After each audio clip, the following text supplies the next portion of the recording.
my boy. Oh, yeah.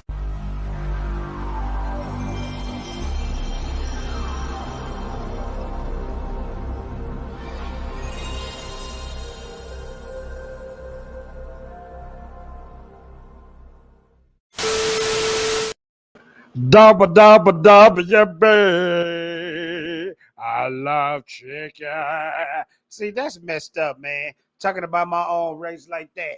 Man, I'm not going to never do that again. What up, everybody? It's your boy, Fatal J, back with another Fatal Live. Ladies and gentlemen, say it with me, ladies and gentlemen.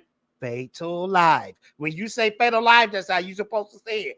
Fatal Live. We back in here, ladies and gentlemen. We got a wild show. We might have a guest come on the show, but we're going to be talking about James Gunn.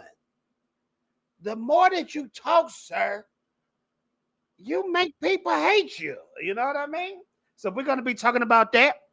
We're going to be talking about Kevin Feige downgrading Kang character, shooting slugs. Now, when the last time this man don't shot slugs at somebody that got fired? That's something very interesting. Also, we're going to be talking about Fantastic Four reviews are in, whether you should see it or not. Yellow Flash, I was in your DMs.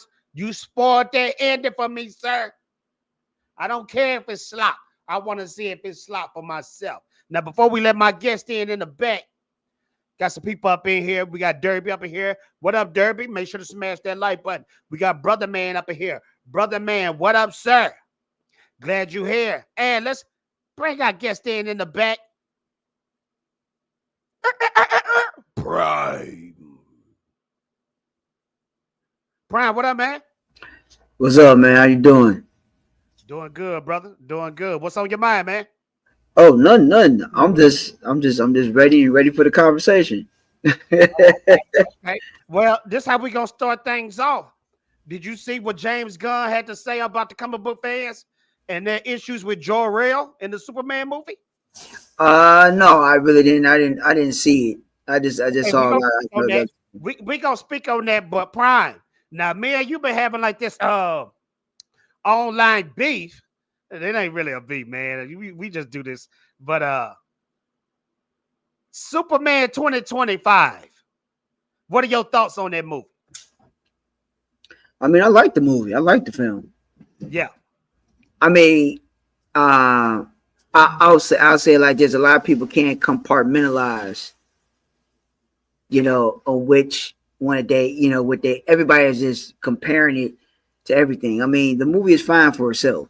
If you take it for what it's worth and you like the film for what it's worth, then everything else is fine. But I mean, I enjoyed the film. It has flaws? Did it have flaws? Of course, it had flaws. All films got flaws, but it had flaws in it. But if you are, it was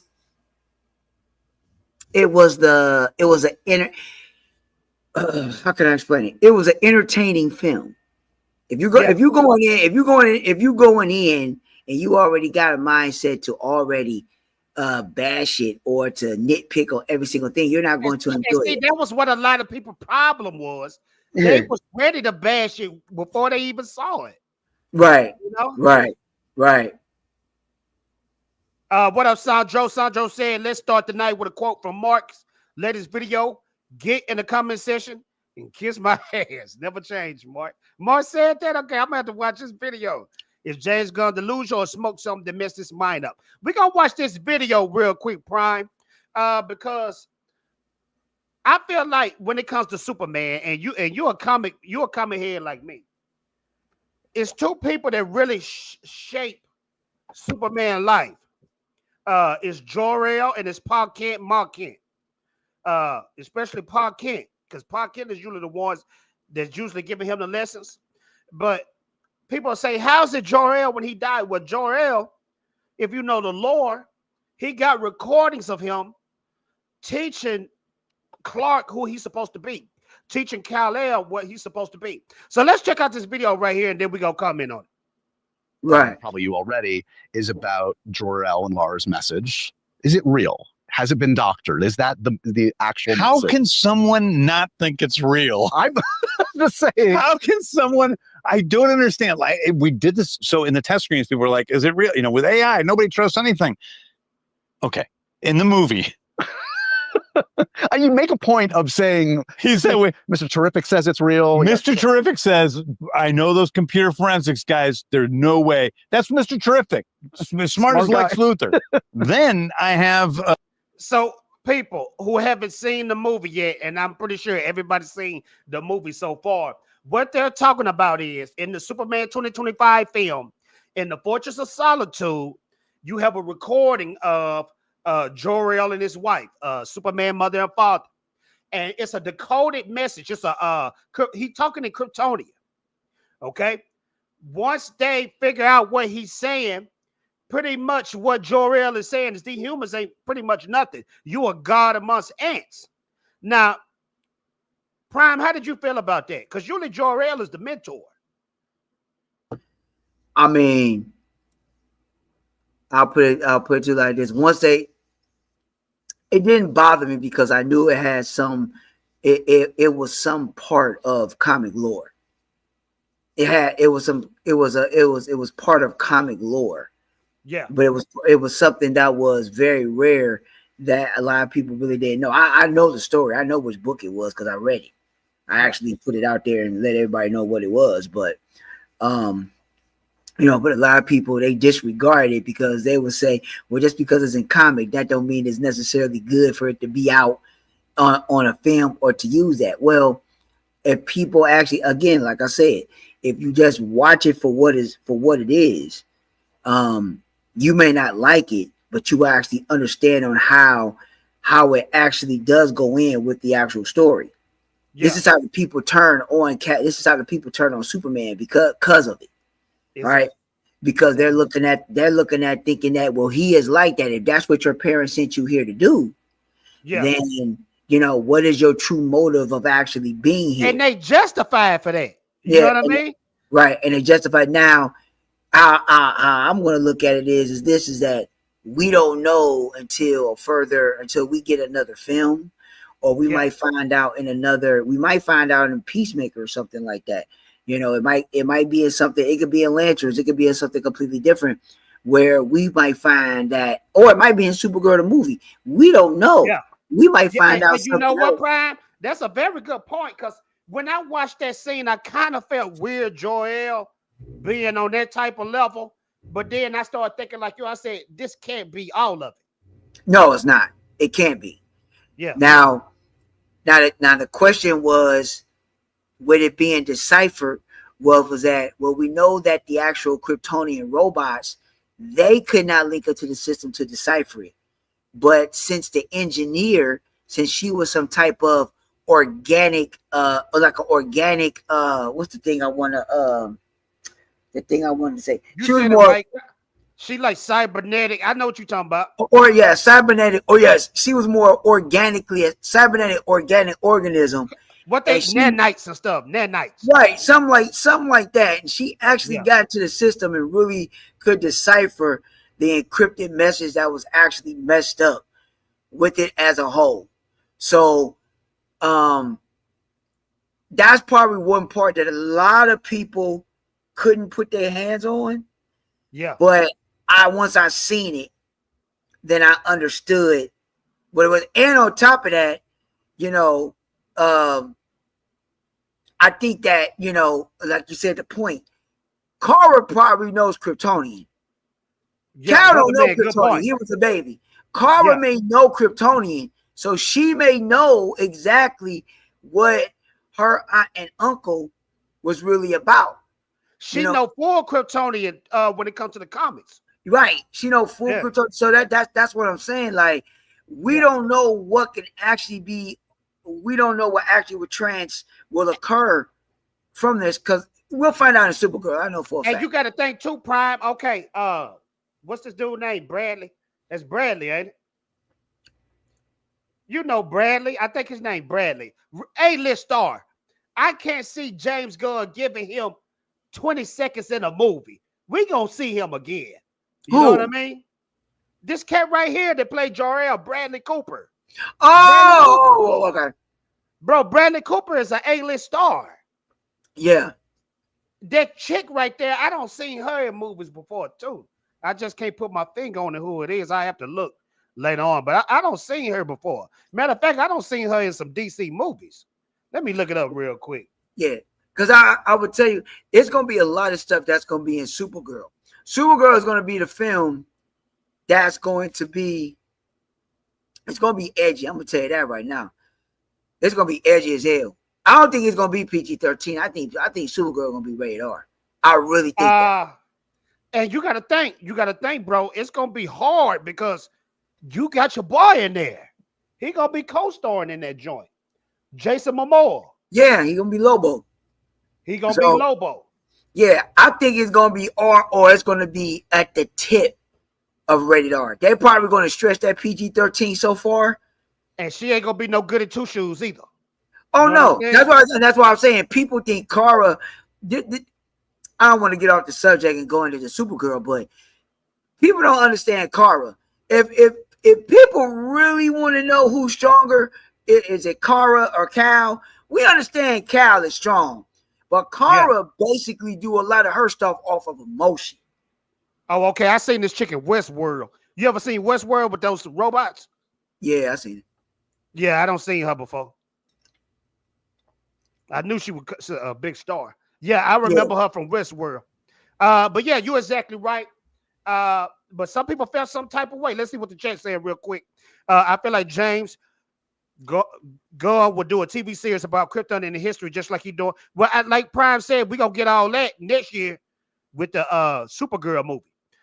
PG-13 have a lot of cussing in it, just like the Superman movie. Well, you know, in them Gunn films, it's gonna be a little edgy.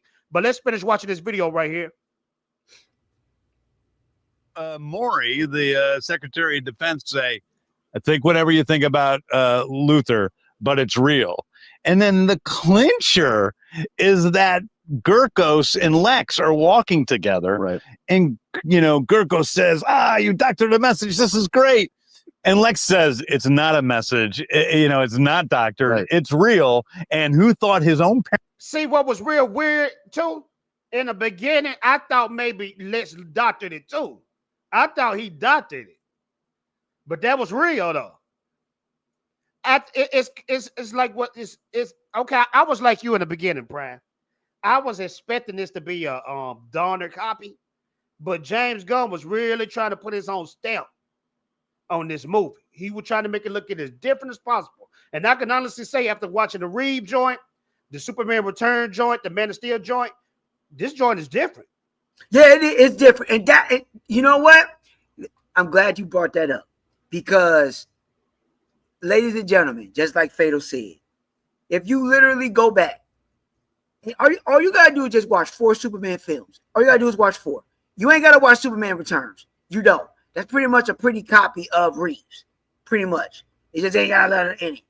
But if you just watch Superman 2, the Donner cut, you watch Superman 78, you watch Man of Steel, and you watch this, all 4 of those films are completely different. They're completely different. All of them are completely different. They're completely different. Yep. They're completely different. Even though you might see a dash of similarities, but that's it, bro. Right. Superman 2025 is completely different. But if we're just gonna go with the last 2, Man of Steel and Superman 2025 are completely the total opposites. Like night and day. If you watch Superman 2025 and you watch Superman 2, the Donner cut, totally 2 different films. That it ain't no resemblance. There isn't. Yeah. And that's the thing that was baffling to me. Like, how is everybody just getting this? The films are completely different. They completely different. They're completely different. If y'all literally watch the Donner cut, I told Fedor this other day, once you watch the Donner cut of Superman 2, once you watch that, you're gonna be like, oh my God. Because I forgot how good it was. Huh? Yeah. I ordered it yesterday. You did? I forgot how good the Donner cut of Superman 2 is. Don't get me wrong. Yeah. The Lester version is good. Yeah. But the Donner cut It's far more superior than the Lester cut. Cause bro, I can remember watching that joint as a kid, and then I used to hear people say Jor-El was in the cut. Yeah. But I'm thinking as a kid though, I said, where's the daddy? I kept saying it to myself. But now I know that Marlon Brando, it was some issues with the money and stuff, you know. But let's continue. Parents would be the ones to bring him down. Okay. We just clarified, just for the record. I just want to get it down. Are there implications for this going forward, or have you dealt with this? I mean, do you imagine this being dealt with in future Superman stories? I mean, honestly, I think he deals with it in this story pretty much. I mean, I think that this story, at the heart of it, is a story about a guy who's doing things he thinks for reasons outside of himself. Yeah. And this is James Gunn's last promotional video, marketing video too, by the way. Comes to realize through the love of a parental figure, his father and mother, that he is not doing things because of someone outside himself. He's doing things because of that's what he believes. It's not an outside force telling him what to do or what to think. He's doing it. It's not destiny. Right. It's his own choice. There are also echoes of Star-Lord, Ego, Yondu in this kind of like trio. Has that? I mean, in terms of like the dad that's the birth father. Okay, this is another thing that I keep hearing people do. Do you see Guardians of the Galaxy in this movie? You could see a little bit of dabble of it in it. I only saw 2 dabbles of it. I'm gonna tell you which scenes. The first dabble I saw was the Mr. Terrific fight, which was dope. Oh yeah, it was dope. But that was definitely Guardians of the Galaxy style fighting. You know, playing that music. And then I only saw it one more time. At the very end, when Superman laid down on that table and he was watching his parents on screen. Oh, okay. That's the only time I got Guardians of the Galaxy vibes. But everybody well, I ain't gonna say everybody, but the split in half people, they saying, oh, this is nothing but a Guardians of the Galaxy movie. I didn't see that. I didn't see it either. Some of the people, you see, like I said, you saw specks of it, but it's like they over-exaggerated to the point. Yeah, and this is what people fail to realize. This is James Gunn. He has his own style. He has a particular style on how he does his films. You got to understand that. A creator has his or her own style. They're going to translate that on anything that he or she does. So if you already know their style, it should not be no different. All right. Depending on the director, you already know what you're gonna get. You know, if Michael Bay was doing this film, it'll be a whole bunch of bombs and explosions and crazy, all type of stuff. You already know what it is with the type of director that you got. If it was a Scorsese film, it would be not a lot of action. It'll be a whole bunch of dialogue, like it's gonna be good dialogue too. Yeah, the good dialogue. So it all depends on the director on how it's done. Gunn has his own style. So and see, people don't realize that directors are like rappers. Rappers have their own style. Directors have their own style. You can be watching a movie and know who directed that movie. You can watch and see, okay, this is a Snyder film. You can watch this, this is a Steven Spielberg film. They not gonna switch up. Exactly. You can tell when you're watching a Christopher Nolan movie, bro. Oh, hell you know what I'm saying? Let's finish up. Oh yeah, that betrays you. That isn't who you think. Yes, yeah. The adoptive father who really is yeah. the moral compass. Yeah. I don't know. So I have a lot of adopted kids in my family. Yeah. My best friend is adopted.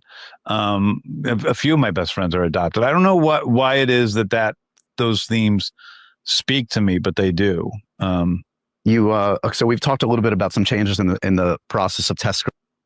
And that was it right there.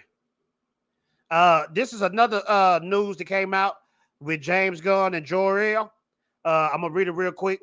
It says James Gunn tells Superman fans that they're shit out of luck on Jor-El. The reactions to James Gunn's Superman have been divisive to say the least, but when it comes down to the Jor-El change, most fans seems to be on the same page. They hate it, even Kevin Smith. I've been on the fence about it because I hope the Jor-El change wasn't set in stone. Various fans have suggested that maybe Brainiac changed it. What does James Gunn say about Jor-El in Superman? I'm gonna read the part where he got quoted. So according to Gunn, Superman only became Superman because of the garbled 30-second message from his Kryptonian parents. This is James Gunn talking. That's right. That's the whole point of the movie. That Superman thinks he is doing something because it is his destiny, and his Kryptonian parents have set him out to do his thing. And along the way, he discovers through the love of the people who are actually his parents that he's doing these things not because of someone else, but because of himself. It's like taking accountability in the deepest way possible, that his morality is not based on some figure outside of himself, but on his own choices. I think it's really beautiful in that way, and I'm not going to change that. Gunn also added that he doesn't think Jor-El is evil, who basically told his son to do whatever it takes to be fruitful and multiply. This James Gunn talking again. And I don't really even think of Jor-El and Laura as being totally evil. They just have the mindset that humans are less than what they are. We're sea turtles to them. They're just trying to keep the Kryptonian genes alive. Now, that was a lot to unpack. What you think about that?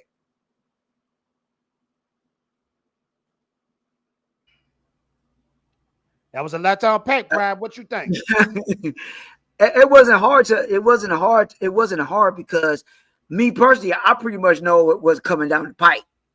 So you know, it's not a lot for me to. It's not a lot for me to, you know, to unpack with, you know, with this and how, you know, because a lot of people, they don't want to think critically. They're taking a lot of people going into this so emotionally, and they're not keeping a lot of stuff open minded. But why is it? It's always like that with DC. It ain't never like that with Marvel. Have you noticed that? Yeah, I do.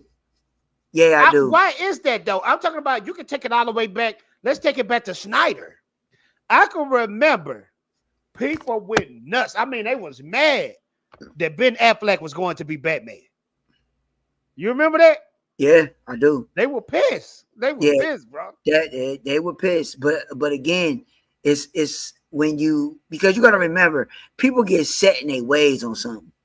Yeah. So when they get set and then something new is going to come about, you know, they don't like change. There's a lot of people like that, you know. Yes, a lot of people like that. Yeah. There's a lot of people like that, you know. So I only can speak for myself. It don't bother me because I know it's another version. It's just going to be another take, another interpretation. Yeah. That's it. And think about it. You're right. Look at all the Superman that we got. They all different from each other, bro. They are. They're all different.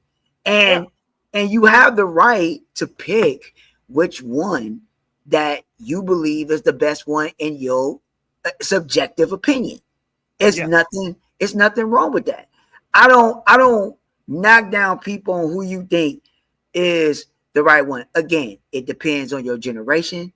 It depends on what you know and where you was at. Like the journalist, the old white dude, the one that had his rant. I can't think of his name, man. I can't think of his name. This a character or what? No, it was a review. So he was doing his review, all right, and it blew up. I think I got to tweet it. I did a quote on it. But yeah, Jeremy Dawes or somebody? Not Jeremy Dawes. It was a white guy. It was a white dude, and he's an older guy. He in his 70s. Okay. And he an old white dude, and he ran it on this Superman like it ain't nothing. And I was just like, you know what? You talking about the dude with the glasses? Yeah. Oh, you talking about Nerd Rider Gary? Yeah.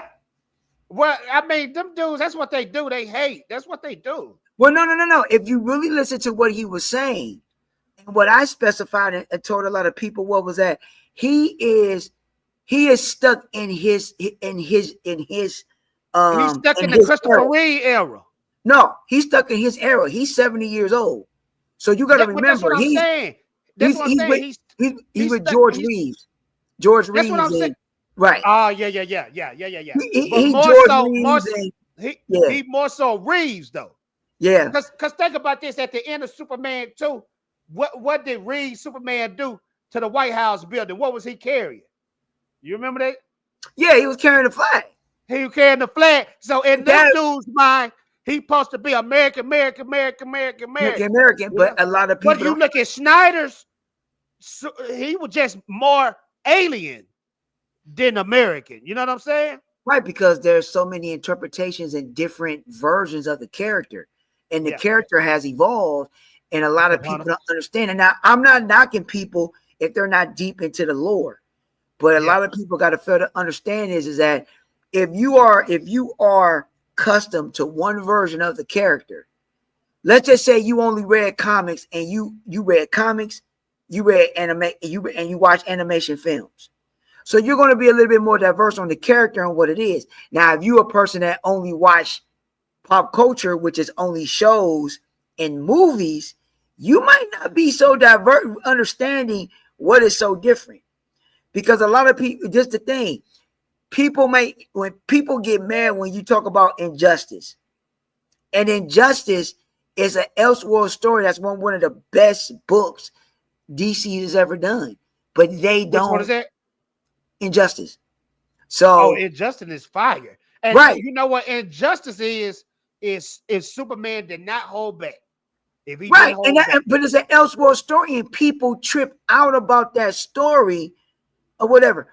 For example, this right here that I sent you, this is where James Gunn got his idea for Jor-El on the reason why he did this. This was an Elseworld story. Scroll down, you'll see the book. Okay. There's 2 books. All right. Right there.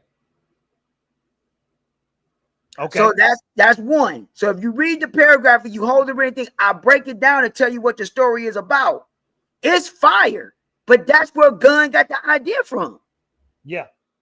And that right there, a lot of people don't even know about that book. They don't even know about that book. So if you read, most of them don't. Right. So if you read, I got a lot of Superman, Batman comics. I don't have that joint right there though. Right. That's what I'm saying. Yeah. So if you read it and I break it down, that's one that was in continuity that was done by John Byrne. So he has some concepts of it in it. But when you break it down, that's and I gave you the synopsis of the actual story, that Man of Steel one. It's an Elseworld story. So right. Did you see that joint? This came out like 2 years or a year before this movie came out. That Superman animation. It came out on Cartoon Network. It was dope too. The Superman show. My Adventures of the Adventures of Superman. The Adventures of Superman. Did you see that? Did you? I watched a couple of episodes. I stopped watching it after a while. I didn't finish watching. I thought it was tight because it was going towards that more alien Superman. And the reason why I brought that up is because the Kryptonians in that joint, they was evil. You know what I mean? Yeah, because the beginning I seen some of that. I just didn't finish watching it. It was good. You need to watch that joint. It's tight. Yeah, it's tight. I didn't knock it. I just knocked myself out of it. I can go back to it. It's on Max. I mean HBO Max. I can go watch it. But again, like I say, every interpretation, and people can actually you take a whiff and then you watch it, you can understand the differences of the story. So that's why I say people gotta understand it and take it for what it's worth. So I'm like, hey, it is what it is. I mean, do you still like Man of Steel better? Oh, Man of Steel is number one. That's why when it comes down to all the Superman films, that's why when I posted it up, I put them in categories. I put them in solo films, and then I put them in team films. So if it's a solo film, my ranking is totally different. If it's a team film, see everybody trying to put BVS as a Superman film. No, that's a team film. You can't put that as a Superman film. He's in it, but it's a team film. Superman 2025 is not a solo man. It's not a solo Superman film. It's a team film. It's got a lot of motherfuckers in it. And Joy really is a Trinity movie. Yeah. So I'm like, you gotta break it up to two. But Man of Steel is number one. And then, I mean, if you want to go solo, this is how I put it. I got Man of Steel number one. I got Superman 2, the Downer Cut number 2. Okay. I got Superman 78 3. Okay. I got what I put after that. Let me ask you this. Okay, you get to the sweet point now. Yeah. This movie right here, Superman 2025 and Superman Returns. Which one is the better film? Oh, 25. No doubt. No doubt. And just the misconception. I'm not. Oh my God. Let me. And Roof was dope. Roof was just in a bad movie. He was just in a bad movie. Let me explain this to everybody because I know Fred are going to agree with me. People overlook the film because that airplane scene. That's probably one of the most, and that's probably one of the best Superman scenes. Yeah. That you would see in film. That's probably one of the best ones. That's one. Yeah. And me personally, I like Kevin Spacey as Lex Luthor. They just basically gave him a they reciprocated on what Gene Hackman did in 1978. That's all they did. Sequel though. They said it was a 78 sequel. They said it's a sequel to 78. Right. That's what I'm saying. He wanted to make an island, but he made an island out of kryptonite and wanted to crystallize it. This dude, Lex in 78, he wanted to take over California with nukes, blow it up, and have his own land and have it as Lexville and stuff like that. He did the same thing in Superman Returns. So, I mean, it's just a different twist. It's pretty much almost the same thing. That's all it is, you know. But yeah, Superman Returns has some good things in it, but just as a story, that movie boring. I ain't gonna lie. Well, I'm gonna put it like this. The actors, the cast was fire. In Returns, you talking about Returns? I'm talking about in Returns. Yes, bro. I could have seen Brother Roof in the future with other movies. Thank you. I agree. It was just a bad film, though. You know what I mean? And again, it's sad that people, if they watch Superman Returns, if you watch Superman Returns, again, there's some great scenes in there. It's just again, because when you see that airplane scene, I can watch that over and over again. That airplane scene, that part hard. You ain't telling me nothing. That shit hard as fuck. Yeah. You ain't gonna tell me nothing on that. That's hard. But other than that airplane scene, when I see like Superman Returns on TV, that's the only part I watch, and then I'm good. Yes, that's what I'm saying. And then another thing is that the heart in the wheel that, you know, because he actually used brittle will and strength to take that planet made of kryptonite and actually get that stuff in space. Now, I did like that because he really wanted to get rid of that. He really did. So, you talking about when that joint was stuck in him, when it was stuck? No, because he was trying to spin it in a long. Yeah. No. After Lois took it out of him. Because Lois took the kryptonite out, and then he actually went back so he could uplift that whole island and then throw it in space. Yeah. I mean, you know, it was just, I don't know, man. It just wasn't good writing. I even like the Lois character. The Lois character was dope. Lex Luthor was dope. Superman was dope. Now, I wasn't really feeling the sun, though. Was you feeling the sun? No. I wasn't feeling that. I wasn't feeling the sun. Like I said, I love Kevin Spacey as Lex. It's just the simple fact is that, oh my God. Woo! Who you got as the best Lex, though? Gene Hackman or Spacey? You know what? All three of them are good, man. I love Jesse Eisenberg. See, the thing is that I'm gonna put the people ain't gonna understand the reason why. Once I break it down, y'all understand why. I like Eisenberg as number one. Okay. The reason why I like Eisenberg, if y'all really want to know, I don't gotta tell you. You do it for yourself. Get the BVS. Go get the BVS Ultimate Edition Blu-ray on that disc. On that disc, look at the actual monologue of what Lex was. Jeff Johns, Christopher Nolan, Zack Snyder, all of them tell you exactly where they got that Lex Luthor from. They're gonna tell you exactly where they got it from. Yeah. In the comics. And Jesse Eisenberg played it perfectly. And a lot of people don't realize this, bro. Lex Luthor do got hair. He got hair in the comic books. It's red. It's red just like that and long. Yeah. Yeah, it's red. He got a son too. He got a son too with hair like that too. Got that red long hair. Lex Luthor's son.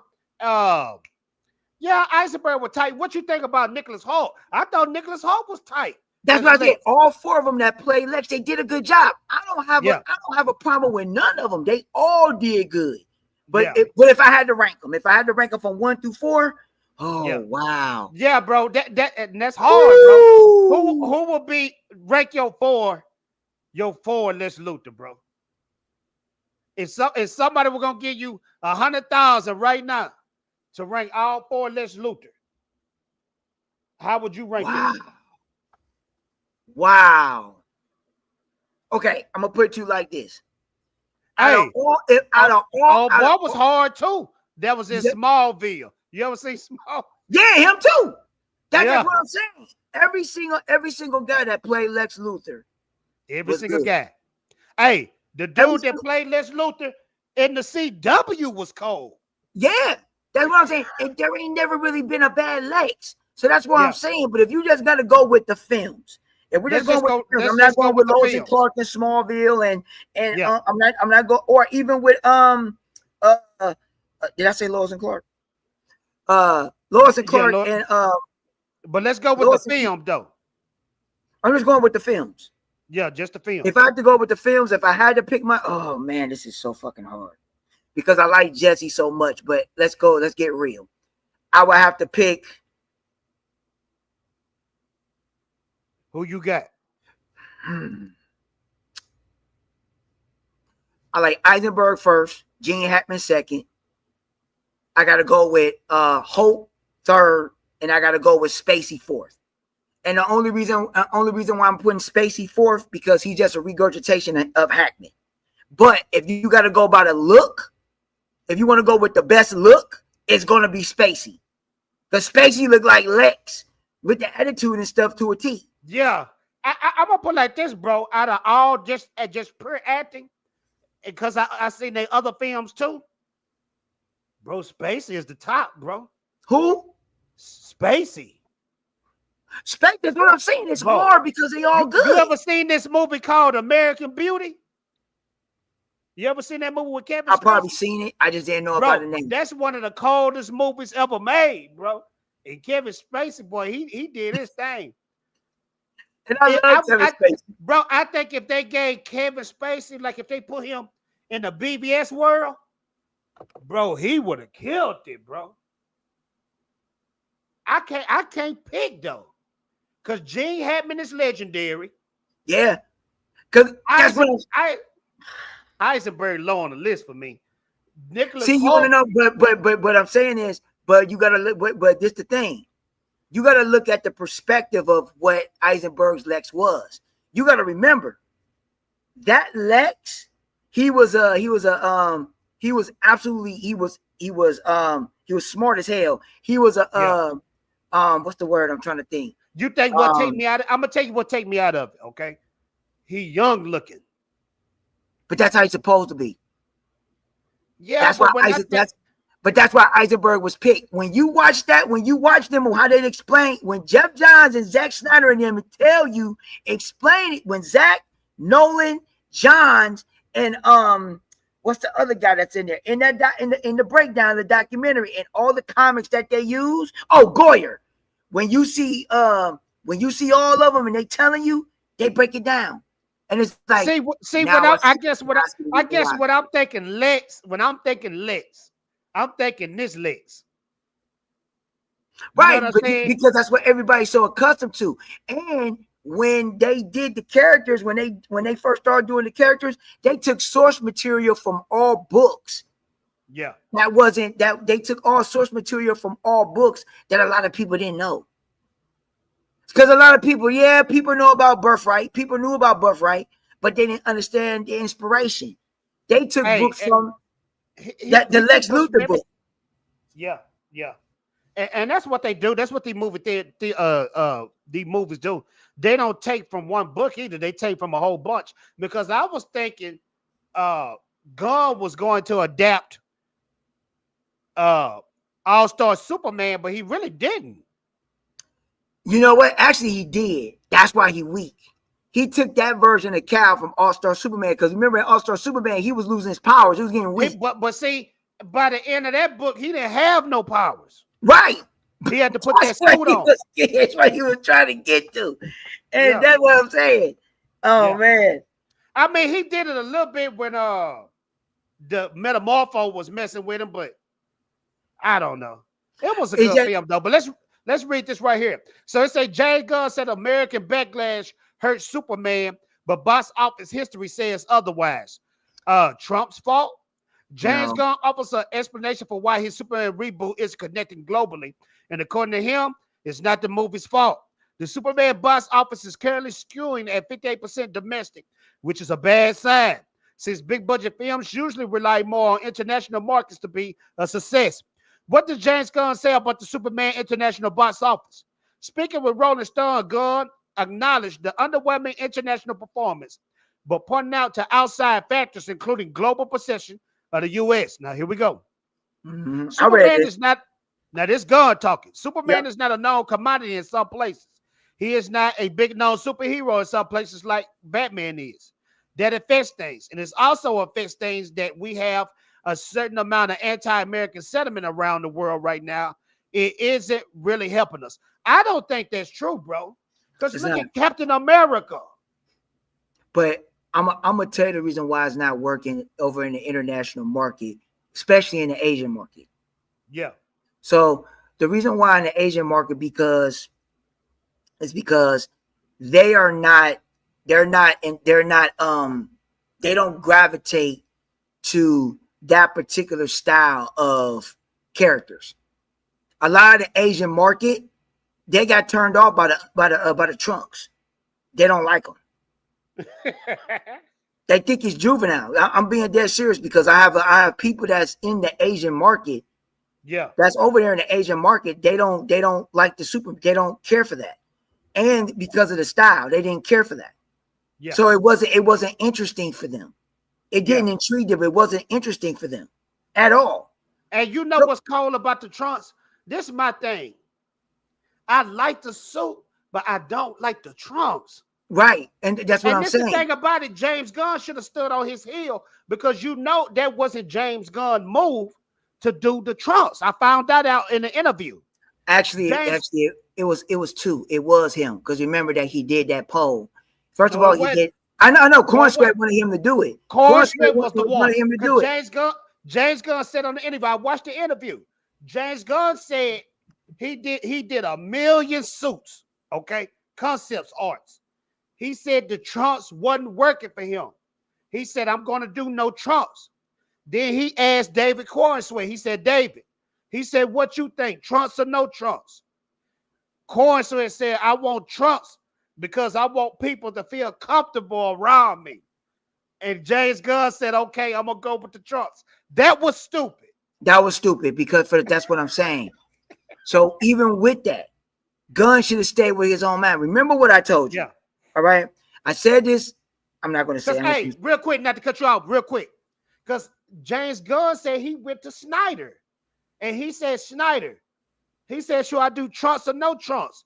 Zack Snyder said, I tried everything to make the Trunks work. He said, the Trunks just didn't work for me. He said, that's why I didn't do it. And James Gunn said, okay, I'm not going to do it until he taught the Corn Sweat and he fell for it. Right. And again, and it goes back to what I just stated. The Trunks is pretty much an American icon thing with comic book people. A lot of people that's in the international market. Now, outside the US, the only international market that pretty much will gravitate to it is Brazil and the UK. But other countries are not, especially the Asian market. That's Korean, Vietnam, Japan, China. They're not gravitating to that. They're not gravitating to that at all. So that is the problem. That's why it only resonates over here in the West, not over there in the East. So you like Batman with the Trunks? No, I really don't. I don't like it either, bro. I don't. This is what I'm saying to people. You got to understand that with evolution, as time went on, yes, the Trunks are something that was done at that particular time. But the only reason why they keep on regurgitating it is because they believe then since that everybody in America is comfortable with it, they think everybody else is. No, No, they're not. There's a lot of people that's in America, they don't even care for the trunks. Now, the trunks can be cool to an extent. I don't care for the trunks. I don't. I really don't. So, you know, but either way it go, it is what it is. I don't want to babble. But again, like I said. Yeah, but I'm trying to tell people, just watch this real quick, because I see Sancho talking about it. Bro, I'm telling you, James Gunn wasn't going to do the trunks. Just check this out right here. One of the biggest questions was, were we going to have trunks, or we were going to, you know, not have trunks? I talked to Zack Snyder, who was like, you know, I tried a billion different versions with the trunks, and at the end of the day, I tried it, but I couldn't get there. And I was feeling exactly the same way. I went in with David. He tried in That's not what trunks. I'm telling y'all. Gunn was going to do no trunks. And that's the thing. It work. And I'm glad you played that, because with that, I respect Gunn, because for the simple fact is that he wasn't going to do it anyway. He should have stayed with that. He shouldn't have never listened to with that. He should have stayed with I'm that. going to be honest with you. Corey Sweat is just an actor, bro. He's Yeah. just an actor. Don't ask him nothing. You just do your job and put the suit on. Right, because you're the director. You're the head of the shit. Now it goes back to what I just said. Look, I don't care what y'all say in the chat, and I don't care what people say. Okay, when they first showed those trunks, Yeah, and everybody looked at that suit for the first time. Don't tell me that you said you liked it. That's cat, because those trunks look like. Look, I tried to say it. I know, Fader, you know what I'm talking about. Those trunks, they look like a big diaper. It's the same thing when you look at All-Star Superman. Those trunks look like a big ass diaper, man. Yeah. They don't even look appealing, Bro. They look like Just a think diaper. about this. I say this about two movies. I don't know if you watch the Star Wars joints, but I always said in the Star Wars sequels, if Kylo Ren would have kept his mask on through the whole trilogy, it would have been a totally different movie. Okay, You know what? You're right. I agree. They should have never let him take it off. He should have never took it off. It would have been never took it off. In this case right here, picture if Corey Sweat didn't have trunks, it'll be a totally different movie, bro. It would. It'll be a totally different movie, because how can I explain this? A lot of people don't take Superman as a character in those trunks seriously. He's not. They don't take him seriously. But when you take the trunks off and you make it to the point where he's really a man and he don't have that on, he don't have to be intimidating. He looks like that. He's really he looks like a real hero. He looks like he looks like he's respected. In those trunks, he looked like a joke. I've always said that. For a time, it was cool for its time. Yeah. But when you get older and you're an adult, you look at that stuff now like, Bro, I'm gonna be honest with you. I'm a Superman and Batman head, but I can honestly say, bro, I've never felt the trunks. I just never felt it, bro. I never did. That's back in the time. A lot of people don't know this. The trunks come from wrestlers back in the day. Yes, that was the concept. That's exactly where they got it from. I'm not even talking about Hulk Hogan. I'm talking about the wrestlers way before them. They talk about the wrestlers in the 30s. Yeah. Let's finish this video real quick, though. Yeah. Tried it, trunks, and I still was going to go with not trunks, and then you said, well, you wanted trunks in theory. You liked the idea of trunks. Theoretically, I like the idea of trunks because it's. No, you didn't, bro. You just said you weren't gonna go with the trunks. Yeah, but that's the thing. Go ahead, finish playing. Okay, I'm gonna finish playing. Superman I grew up with. But the problem is they look kind of silly. And my thing was just maybe they're. No, bro, they didn't look kind of silly. They look silly. Look silly.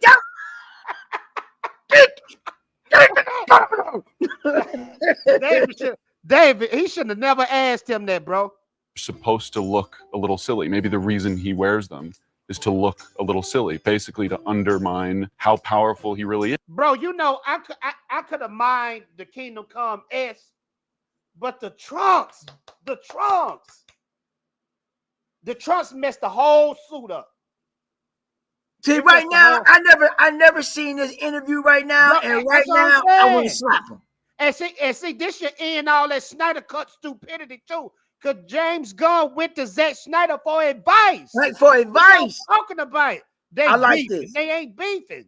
They're not beefing. I want to smack them because right now they know you're trying to. Oh my God. Oh, I'm about to. I'm telling you, bro. We could have had. I never saw this interview. I never saw the interview, but I saw it. I saw it back in the Gap, bro. I even seen them talk about it in an article. And James Gunn was never going to do the Trunks ever until he asked David Cornswet. Now with this interview, remember when he did that poll before he even started doing production for the film? Remember when he did that poll and asked the people for the Trunks or no Trunks? And then everybody voted for the Trunks. Now, in my mind, I thought he was doing that poll just to get an idea to use the Trunks or not, if that's what the people wanted. But he was like, no, I just was trying to get some feedback from it. All in all, he didn't want the Trunks all in the first place. But then at the same time, I was thinking too, when the poll came out, yo, motherfucker, I get it, but you really like the Trunks that much? Like, people. Bro, you just heard Cornswet say, it looks silly. It do look silly. Bro, it is what it is. Let me show you. Marvel did it right. What's that character? What's the name? Sentry? Sentry, bro. They did Sentry right, bro. Look at this suit right here, man. This is how Cornswet suit was supposed to look, in my opinion. This suit right here. Sentry look good. I saw the clips of Thunderbolt. Hey, yeah, all you need in that midsection is the belt. That's all you need. Thank you. They dropped the ball, bro. They dropped the ball. That's sweet. Let me go back to this. That look raw. Let me go back to this real quick though. So it says Superman is not a known commodity in some places. We talked about that part because you said overseas they wasn't feeling the Trunks, which I agree. Gunn added that Superman is still a win as its box office is presently over 409 million and pays the path for the future of the DCU. So I think it's just a matter of letting something grow. But again, for us, everything's been a total win. Having the movie come out and be something that has been embraced by people everywhere. This is just the seed of the tree that Peter and I have been watering for the past 3 years. So to be able to have it start out so positively have been incredibly overwhelming. This is what I'm thinking though. I know I was telling everybody a billion. Okay, let me step back. I think it's going to cap off at 800 million. And I could be reaching with that number. That could still be high. So, Prime, let me ask you in your opinion. Just noticing the box office and box office trends, where do you think this movie is going to cap off at? In your opinion. You're on mute, too. My bad. My mic was muted. 550. I still think it got legs though, because this is only the second week. No, but it is moving slow though. It's moving slow. No, it's not because they already pulled the film out of the international market, out of the Asian market, because it dropped 94%. So right. It's over. It's over in the Asian market. You're right, because it dropped 94%. They pulled it. Then you got to thank Gunn's stupid tail talking too much, talking about the Indian people. Did you see that? Yeah, I seen it. Bro, do you know how big Indian is the biggest race on this earth, bro? Right, that's on him. Like I said, but again, it's doing okay in the UK and Brazil, but everywhere else it's not going to get no legs because you got to remember the Asian market is the biggest market internationally, and that's where you're going to get most of your profit. It's done over there. They pulled it now. With that, you have to remember what's tomorrow, Thursday. Fantastic. That's what we're going to lead into. It's not going to make no money. Fantastic Four is coming out, and it's not. It's done. It's gonna be a big drop off this weekend because everybody and their mama gonna see Fantastic Four, including me. Yep, yeah, me too. So that's what I'm saying. Like you got to remember that now. Let's say hypothetically. if they did get a lot of the international market, which is the Asian market, if they did get a lot, all right, and let's just say the Asian market did get them about maybe 300 million, then your projection might be good to close out, maybe passing Man of Steel and probably going to get to about 700. That ain't happening. I even said it way before the movie came out. It ain't beating Man of Steel. That ain't happening. I already knew it wasn't gonna happen. That's for the simple fact because of if you consider inflation, it ain't touching it. No, it's not touching it. It's not gonna touch it because people. I'll just get a synopsis. Y'all have to understand. Tickets at the time in 2013 costed $8.63. That was the average cost for a ticket. The sales worldwide for Man of Steel in all theaters, when it came out, it didn't come out in every single market in 2013. It didn't. Yeah. This Superman 2025 came out in every market. It didn't come out at the same time. They broke it up. So now that Man of Steel, one of the top selling tickets, it sold 73 million. It's 73.1 million tickets. Yeah. People, y'all need to look at that. And the average ticket cost was $8.63. It made $6.70. Now, we ain't gonna worry about the inflation. We ain't even talking about physical media sales. It made 120 million off of that. Yeah. So y'all got to take into consideration that if you count all that, and then you think if it didn't drop off so much, and the only reason why Man of Steel dropped off was because for the simple fact is that everybody knows about word of mouth and how good word of mouth is. All right, we all know that. That's the reason why it dropped off so much. All right, because it probably would have made way more money because of the word of mouth, and at that time. I ain't gonna try to get into all that. It was just a little bit more sophisticated for more people. It was a little bit too sophisticated for certain people than this film is. So it's basically the actual reverse action of what could have been. So you got to look, but they're totally two different films. They're totally two different films. Okay, let me ask you something. You said, yeah, because even when I was, and that's funny you said they're two different films because while I'm watching this joint, I watched this joint at IMAX, and I said, damn. I said, this feel like a HBO Max series. It didn't feel like cinematic like Man of Steel did. Did you get the vibes? Yes, I did. That's why I called it Saturday morning cartoon. It's a live action Saturday morning cartoon. That's exactly what the movie is. It's a live action Saturday morning cartoon. When you go into it and you watching it, I'm like, okay, it's cool. But when you sitting there, I'm like, okay, I get it. I was like, I get what they doing. Yeah. And the reason why people loving the film so much because it make them feel good inside. It's just a feel good film. It's entertaining. But for it to be like for you to have a how can I explain this? I know Faye don't know exactly what I'm about to say. And I know a lot of y'all are going to relate if you have it severed in your head. When I saw Man of Steel and it was a sold out theater, I saw that in 3D. That was cinematic. If you got a 3D TV in your house and you watch Man of Steel in 3D in your house, that's cinematic. I'm telling you. And you got a surround sound system in your house, Man of Steel is cinematic. You cannot beat that. That's what a cinematic film's supposed to be. I'm talking about cinematic. And a lot of people just could not gravitate all the actual, how should I say, the loveliness that was coming in their face. That's why I say a lot of people are hypocrites, because you can watch an animated movie with all that stuff and say it's great. But once it's live action, you can't handle it. Make it make sense. You're right, bro. And like I said, I don't disagree with him neither. And like I said, it's something that is animated.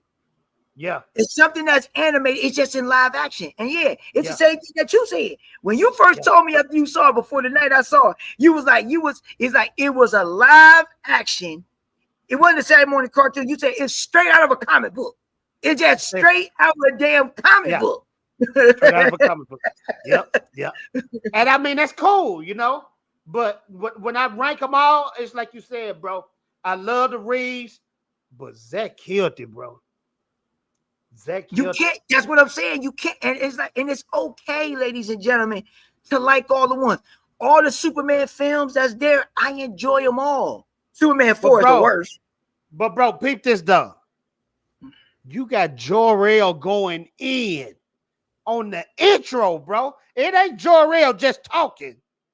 Jor-El You talking about Man of Steel? I'm talking about Man of Steel. Yes. And that's the thing that y'all fail to realize. The movie is on Krypton for the first 20 minutes. And people is tripping about that. The movie is on Krypton for the first 20 minutes. I'm like, that was hard, bro. It's on Krypton for the first 20 minutes. Yeah. I'm like, and y'all complaining. Like, for what? Yeah. Even when you watch Superman 78, they on Krypton for what? At least was it like at least 7-8 minutes? They on Krypton? Because they were holding court with the with Zod. Right. Zod. And I'm gonna tell you, and I tell everybody else, like Fatal. Once he get his down cut of Superman 2, he gonna be like, there ain't no way. He gonna put the down cut second to Man of Steel. I'm telling you, I watch it because I forgot how good it was. Yeah. What they do is that they give you a recap of 78, but then it goes right into it on what actually transpired. And I was like, Lester really dropped the ball. And I'm not knocking Lester's version. Lester's version is good too, but the down cut makes a million times makes more sense. But let me ask you this, okay? And then we're gonna go to the next topic. Right. So we both agree that Man of Steel is the superior movie. Oh yeah. Okay, but watch this though. Who is the more superior Superman? Reeves or Cavill? Ooh. Reeves or Cavill? That's a hard one, bro. You're gonna have to think on that one. Who is the more superior? Because we both agree Man of Steel is the best one. But who is the best Superman? I put you like this. If you put both of them together, you got the ultimate Superman. But if you got to go with persona and you got to go with his personality and the way that it is, I still got to give it to Reeves. I gotta give it to Reeves. I gotta give it to Reeves too. I'm gonna tell you why. I gotta give it to Chris. Because Superman, when you watch the downer cut, it pretty much tells it right there. When you watch the downer cut, now I see why everybody loves Reeves as their Superman. No doubt. Even though I put Henry Cavill above it, that's for a lot of other reasons. But when it comes down to his persona, his demeanor, the way he talks, the way that he carries himself, the way he look, the way and I'm gonna tell you, when you watch it, bro, that one scene with him and Lois in the hotel room, says enough. It says it right there. That's enough right there. I ain't gonna tell you no more. When you see it, and I know a lot of y'all in the chart know what I'm talking about if you watch the downer cut. When you watch that, the way Christopher Reeves switched from Clark to Cal, bruh. Bruh. So I'm like, bro. When you look at Reeves, and when you think if they could just pull out the character out the comic book, that's Reeves, bro. That's Reeves. I give it to him. I give Christopher Reeves his props. I would say that, well, it was over 50, it's about 50-some years or whatever like that. It was that time or whatever, blah, blah, blah, this and that. But now that I look more at it and I look at it, it's, like I said, and it's hard. I put them neck and neck. I love Reeves and Cavill. I love them both, man. It just hurts my heart that I got to pick one of the two. I have to. It hurts my heart. But at the same time, I love them both the same. It don't matter. I love them both the same, too. I love them both the same. It don't matter. Yeah. We're going to go through this news real fast. I got some more news. Here. Said the Booster Gold series is progressing at HBO. David Jenkins, our flag means death, is writing a pilot. It picked up a full series. Jenkins will become the showrunner. What you think this show going to do? It's gonna be Peacemaker on steroids.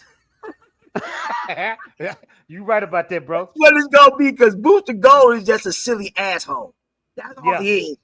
It's gonna be Peacemaker on steroids. Assuming, you know what? To be honest, I think Gunn gonna write that and produce that. He might direct that shit in some of it. He might right up his alley. Right. He might produce and write that Booster Gold, a lot of it. He might not direct it, but he probably gonna produce and write a lot of that. I think Gunn is done with directing. I think he's supposed to give it to other people. He just gonna do the business. I think he just wanted to set it off. Like with your Creature Commandos, your Peacemaker. Yeah, I said the same Superman. thing. And then I think he's supposed to give it to other people. You know what I'm saying? Well, like I said, I think he's still probably gonna write and he'll probably produce. Oh yeah, he'll still write, but he'll write and produce. I don't think he's gonna direct as much. I think he's gonna let that everybody else hold that because now he got to hone in on being a CEO. Now he can't take on that, but to set everything up, yes, yeah, I agree with that. I said the same thing you said. He's gonna set up the world. I'm gonna tell you, a lot of people say, well, Superman flop is over for DCU. I'm gonna tell you when it's over for DCU. If them Batmans flop. Because let me tell you something. The franchise player is not Superman in DC. You got to remember, when the Batman dropped during COVID, that movie almost did $1 billion during COVID. Yeah. During COVID. And that's the sad thing because Superman is the pillar of everything. Yeah. But Batman, put it like this. How can I explain this to everybody? Everybody knows Superman, but they don't know Superman. Batman is the equivalent of Spider-Man in Marvel. Batman has took over for DC where Superman was at the top. Batman has taken over Superman. He really has, as the most popular character in DC. And it's crazy. It is really crazy. But you see but when you think about it, now you understand why they use him so much. Because when you talk about Batman, people go nuts. Yeah. People love the hell out of Batman. And they love Batman. I love Batman too, but they use him so much, he's starting to get on my damn nerves. Yeah, so they love him, bro. They love him. The number one selling comic books, when you look at that chart, it's gonna always be Batman. Batman. Anything Batman in it. That's why when it came down to the with the animated, the DCAU or whatever like that, they put Batman in everything. And when you think about it, why they keep on putting Batman in here? But watch this though. They keep putting Batman in everything, and guess who they keep putting in everything in DC? Guess who else? Girl wise. One of Batman's villains, bro. One of Batman's villains. Hold Harley, on, man. Yeah, Harley. I'm thinking of Selena. I was thinking of Selena. No. When you look at merch sales, Harley. Yeah, Harley. It's Harley all day, bro. That's why when you watch these DC animated movies now, who they putting them in all these joints now? Harley. Yeah, it's Harley. Yeah, they putting Harley. Yeah. The young girls, they love Harley, bro. Yeah, my girl is a Harley fanatic, man. If we go somewhere, like if you see any Harley stuff, please let me know. And she'll buy it too. She'll buy it. She'll buy that shit.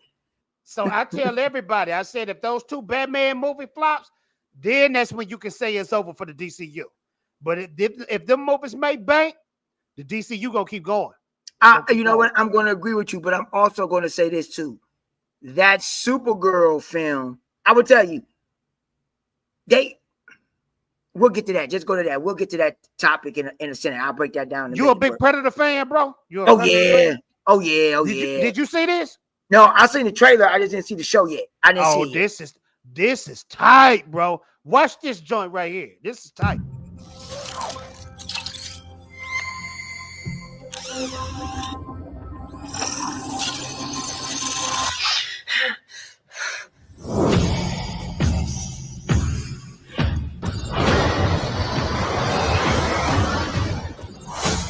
You gonna like this, man. First hunt.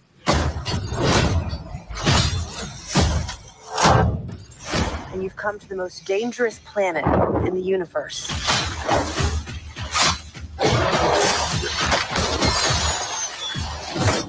Ooh.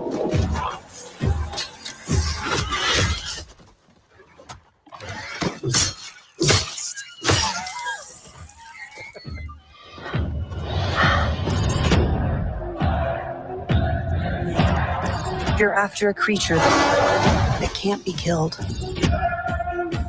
the definitive apex predators. I could help you. Here's Cyborg. Yeah, Well, that's from Aliens. good luck with your journey.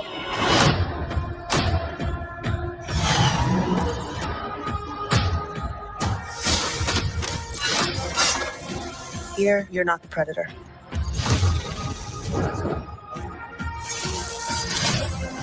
You're the prey.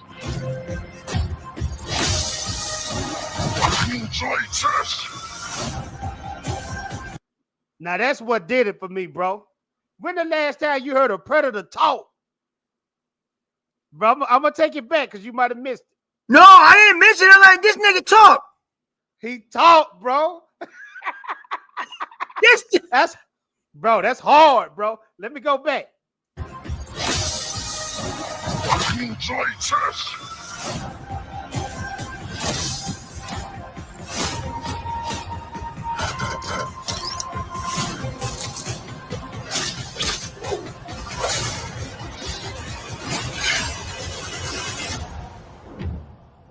Wow. We might not be alone in this hunt.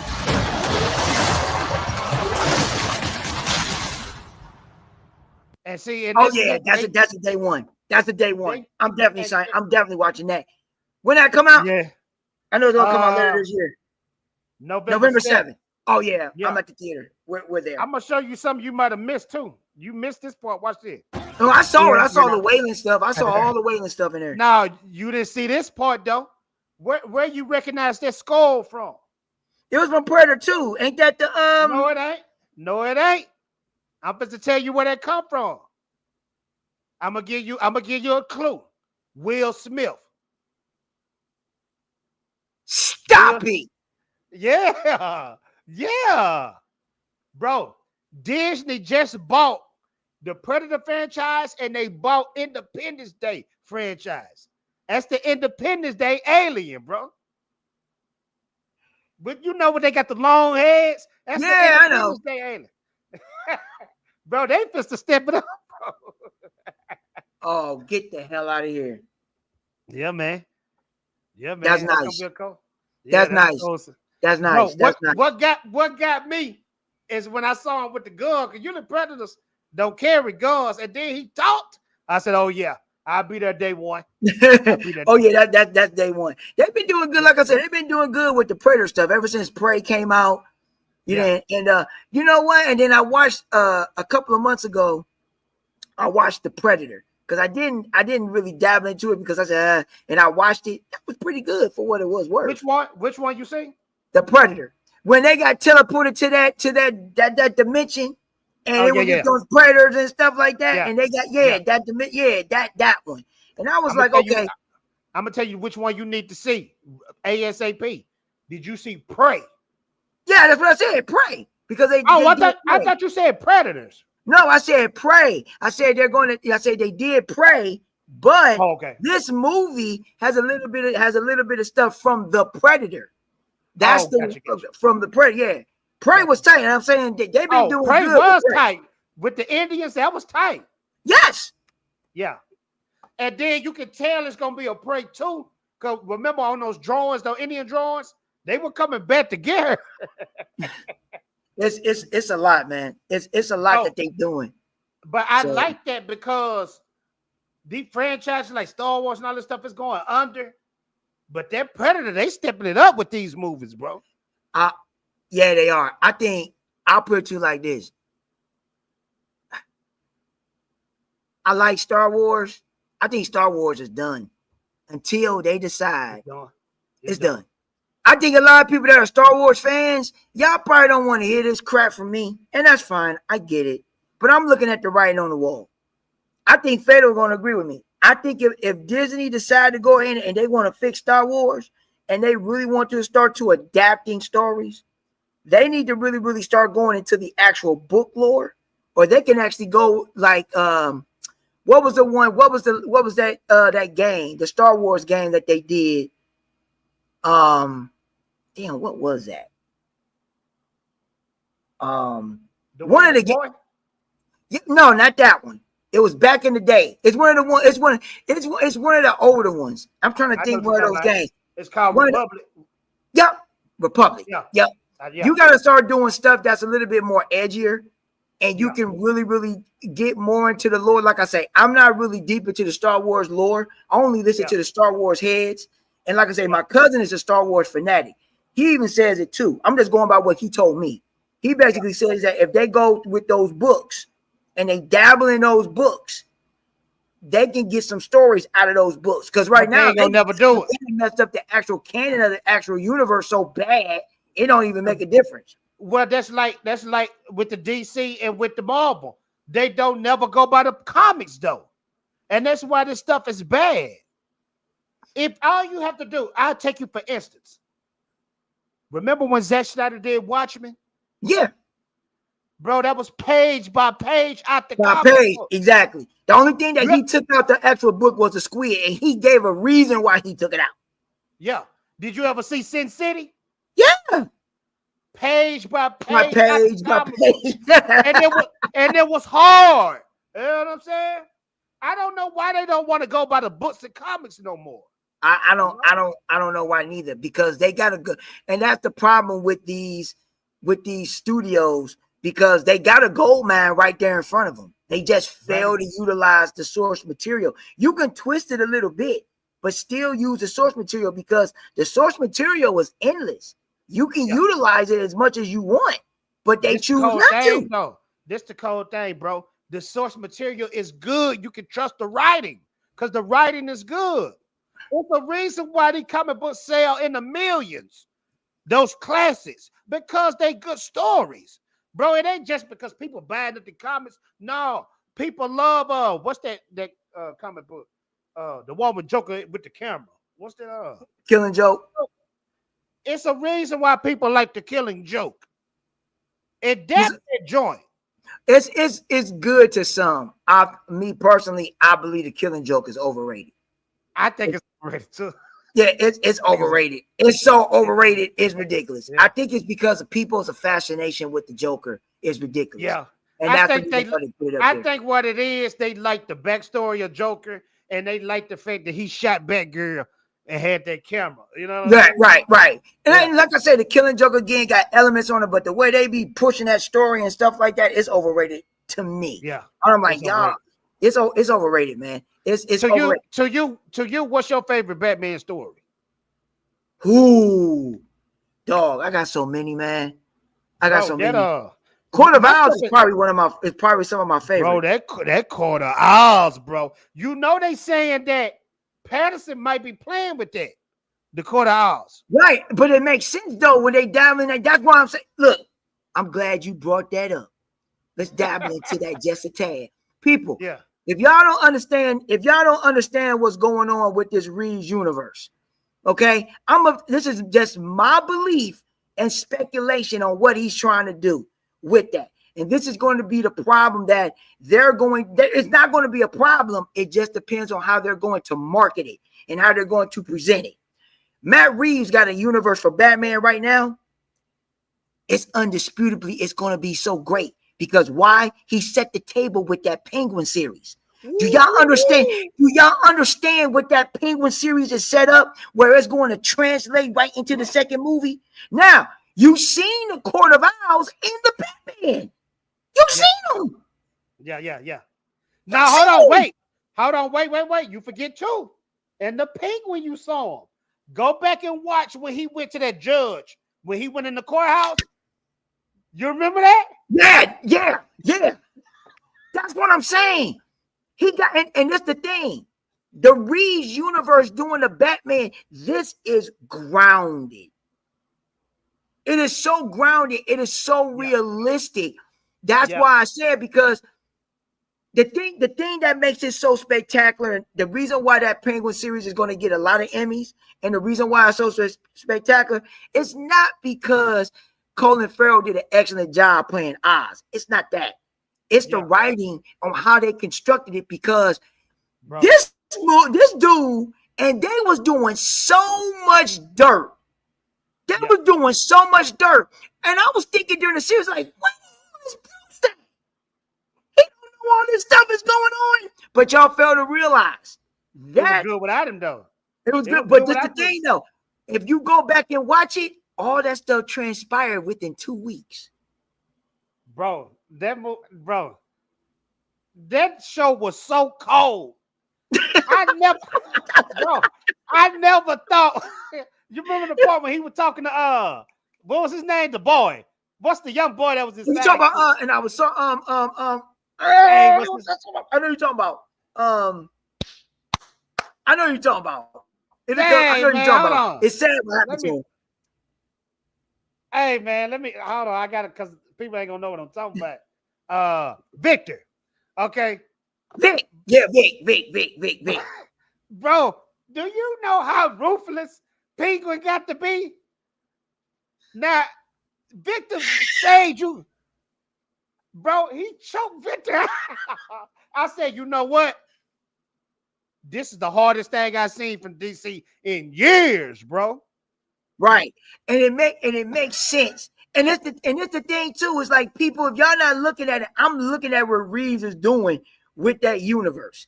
Okay, Yeah, he gonna have Joker in it, and he already utilized the Riddler, and a lot of people didn't like that version of the Riddler. I'm like, look, if you don't know Batman lore, I know what he did. All he did was mix Riddler with Calendar Man. That's all he did. Yeah. That's all he did. Yeah. So if you think about it, I like that Riddler. I do. That made him a foe. That really made him a foe. It made him a foe, because a lot of people don't really think this, but even DC even said it. Batman's hardest enemy is the Riddler. That's his hardest foe. But people don't want to believe that. That's fine. They don't have to. They think it's Joker. They think it's somebody else. It ain't. It's the Riddler. Bro, they made that show. They made Penguin so sinister in that show. Yes. That episode when he killed his brother because he wanted the attention from his mom. Bro, I don't know what DC villain could top that. I mean, you got your dark sides, you got your General Zards, but bro, that's evil. Yeah. The way he got eyes, man, is evil. And my thing, and the thing about this is that was making that, if y'all didn't watch the Penguin, I'm just going to tell you a spoiler. I think everybody in here probably watched it already. But I'll tell you this. The thing that got me is that the thing right now is that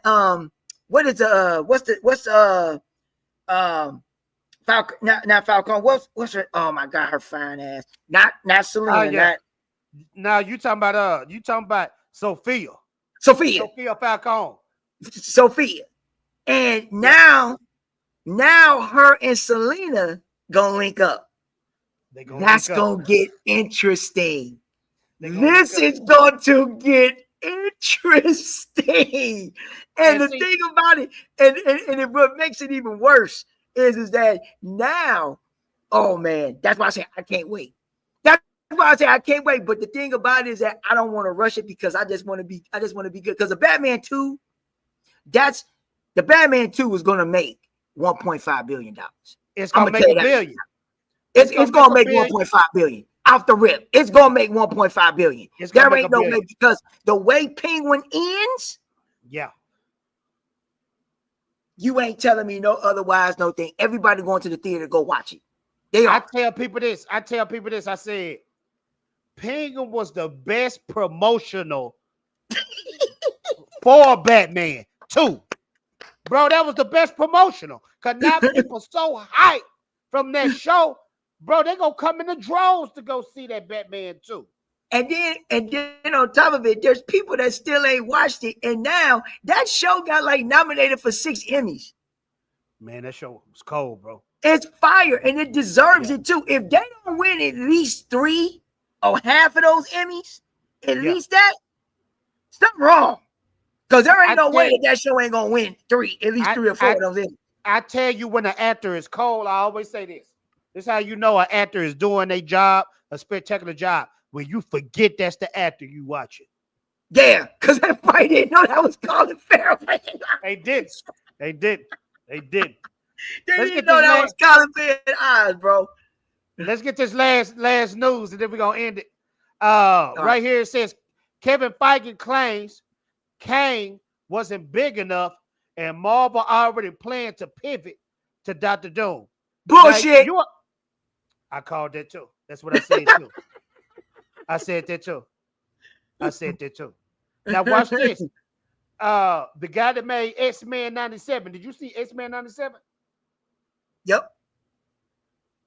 Cold, right? It was cold, huh? Yes, X-Men 97 is cold. Okay, this is what the writer of X-Men 97 had to say. Dang, it looked like he deleted this. Let's see if I can. He probably did. He probably did. That's why sometimes if it's real good stuff, you got to screenshot that post. Because sometimes they'll delete it and then you can't find it. And if it's fire, you actually get it before it's gone. But yeah, if you go where I think where you're going, the writer that did the actual 97 show, ain't they bringing him in to do a film or write with the film or help with the film or something like that? He got fired. And now all he doing now is exposing Marvel behind the scenes. He got fired, bro. Yeah, I know he got fired. So he big man now. Well, you got to understand. It go deep with him because he on the Skittle side of the game. Oh yeah, I know he is. I know. And they said the reason why he got fired is because he was like taking pictures of him and got all over his body and sending it to men on his job, and the men got uncomfortable. But let me read what he had to say, okay? All right. In 2023, now this is Boy DeMayo talking. He said in 2023, I was working on season 2 of X-Men 97. And it's just like you said, Prime. They make these shows years back. Yeah.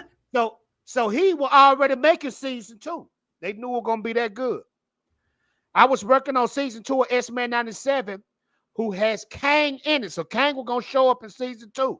What? Yeah. Majors was definitely who would have voiced the character. I remember seeing John Wick 4 in March 2023 with a top executive at Marvel at the Americana Movie Theater in Glendale the weekend the news broke about Major's legal trouble, discussing how Kang was deaf to game plan and the studio was afraid. He is straight up lying. Variety needs to do journalism and stop being a contracted PR firm for Marvel Studios. Pathetic attempts at damage control. So Bayo definitely said they was lying, like you said. Kevin Feige was lying. They ain't got to lie about that stuff. They don't have to, because a person that has a free thinking mind and they can understand this is that you could have still brought Doom in with Kang. It don't matter. It don't matter. You ain't gotta say nothing like, oh, we're gonna get rid of Kang because we're gonna bring in Doom. No, you could have did both. Bro, and that's the thing about it. He basically just ran from the woman. You know what I mean? Right. That's what I'm saying. And basically, and that's the problem with all the allegations and all that stuff like that, because that's the problem. It's just, I ain't gonna go down this rabbit hole right now because it's gonna be too real. Yeah. But all I'm saying is that that's the problem with Hollywood in that case. They need to stop that, because you don't know what's going to actually happen. Now you have to completely do a complete 180 on your plans on what you had to do. Now, if he got convicted, that's it. And then he went to jail, that's something completely different. But no, y'all worried about branding and PR and all this stuff like that and blah, blah, blah, this and that. Well, first of all, it's an allegation. It's not concrete. They so stupid. Watch this. That would have made people want to see it even more. That he in it. You know what I'm saying? And that's the thing. I'm a late bloomer. I just saw that goddamn that Ant-Man Pollard bullshit, and it was trash. But Kang was the bright part in the thing. He was the best part of the movie, bro. He was the best part. Majors did a great job in the quantum realm bullshit. Whatever the fuck. And bro, they ruined that man's career. That man was supposed to be one of the top dudes in Hollywood, bro. And they ruined it, bro. They ruined that man's career. Now, Prime, we supposed to end the show. Thank you for coming. No problem. This is my last question I'm gonna ask you. What do you rate Superman as a movie? What is your score for the movie? And what do you think this movie definitely gonna do in the box office? The number that you give me is that are they gonna be able to make money back with that number? Go ahead. Oh no, it's not. Well, the rating that I gave Superman 2025. I gave it a 7.5. Okay. I gave it a 7. I gave it a 7.5 for a lot of reasons. Why? I gave it a 7.5. Now box office wise, it's only going to make 550. I've stated for years it's not going to beat Man of Steel, and if it did, it might come close to tying it or a tad below. But it ain't beating Man of Steel in the box office. It's just not happening. It's not going to do it for a lot of reasons because of the competition. I already knew what could potentially happen. The competition was first, but Yeah. But for it as a whole, Warner Brothers don't care about the box office, and I don't know why people are not even thinking about. They're not. James Gunn, I know you're not lying, bro. James Gunn literally said, I saw the article. He said, me and Zack not worried about if it hit $1 billion or not. That's not our plan right now. They don't care about the box office. And people say, well, how do your company work and all this stuff? Let me school y'all on economics, ladies and gentlemen, so I'll do it quick. Warner Brothers this year, Warner Brothers right now in 2025 is doing extremely well. Y'all don't gotta believe me. Go look at the numbers. They're doing very well. The movies that they have put out for the past basically 2 years right now, they're doing very well. All right. Y'all so focused on DC and thinking that's all they got is DC. No, they got other properties, yo. They got other properties. And this year, Warner Brothers is doing very well. Okay. They're not worried about that. Now, they're not worried about DC Studios, and they're not worried about DC Studios on what they got to make money on. What they are concerned about is general casual audience recognition of the film. They are more concerned about the review scores and the receptiveness. That's the word I was thinking about, how it's received and how people are receptive to it. You're going to have a lot of people that's going to be divisive by it, but those critical scores, that's what they matter about. Let me give y'all a perfect example because this is how y'all don't think. When I tell everybody, y'all have to look at the Batman and Robin Nolan trilogy scenario. A lot of y'all don't even understand what that means. So if y'all understand what that means is this, they're doing the same tactic. They didn't do it in the DCU because there was too many damn egos. They couldn't do it in the DCEU because instead of them just staying on course and letting the ship just ride, they messed it up for themselves. Yeah. They interfered in that and messed that up. That's a totally different story for another day. I can tell y'all on that. But let's just go with this. Batman and Robin, after Batman Returns, when you have Batman Forever and Batman and Robin, they made the brand of Batman and DC look so bad because of those films and how receptive those films got. Batman and DC was in the gutter. It was in a hole. The reputation of DC was so bad. Few years later, they said, you know what? We want to start this. We want to start the DC brand with Batman. We want to build Batman back up. Okay? What happened? Batman Begins came out. Batman Begins didn't make a lot of money, but those reviews for that film were as astounding. The reviews for the film was great. Batman Begins only made like 362 million. But watch this. That's it. Watch this though. Okay, hang on to that point. What did the next Batman movie do? I know that's what I was getting to. The Dark Knight made $1 billion, and then Dark Knight Rises. That was the first comic book movie to do $1 billion. People say, "Oh, Marvel did it." No, Marvel didn't do it first. Batman Dark Knight did it.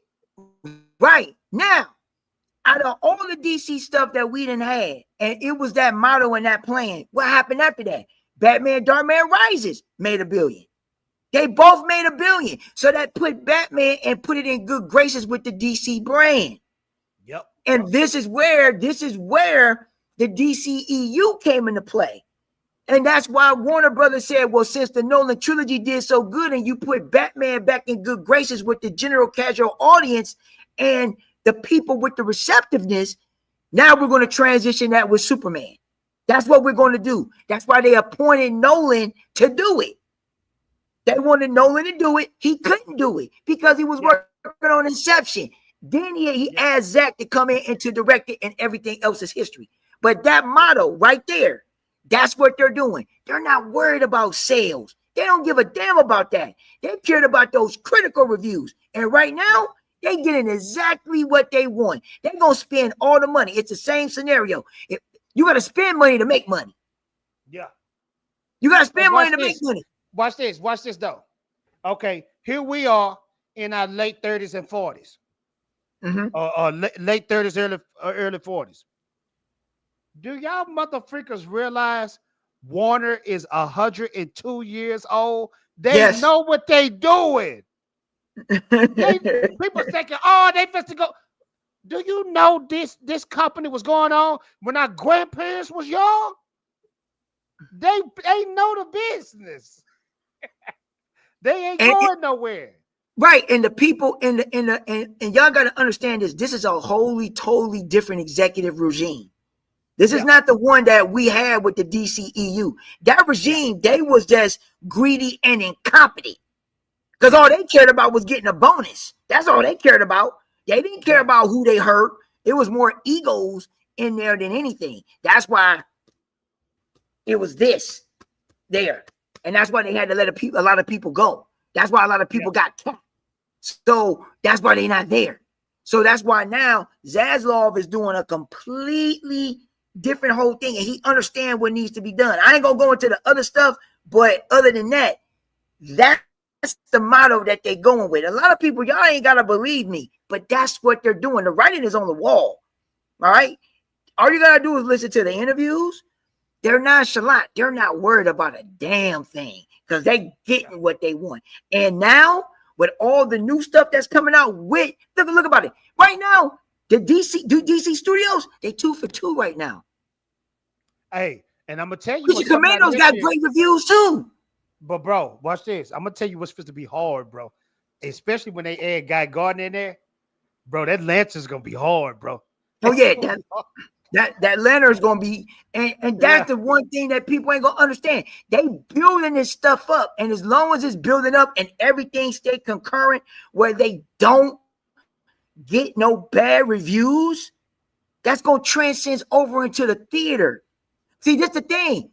Now, and this is the crazy part. This is the crazy part. This is what making Warner Brothers happy as well. This Superman film had rose up the Superman viewership on HBO Max. People been watching. They've been watching all the Superman movies. They've been watching all that stuff. Then Creature Commandos got a little boost up because they've been watching it.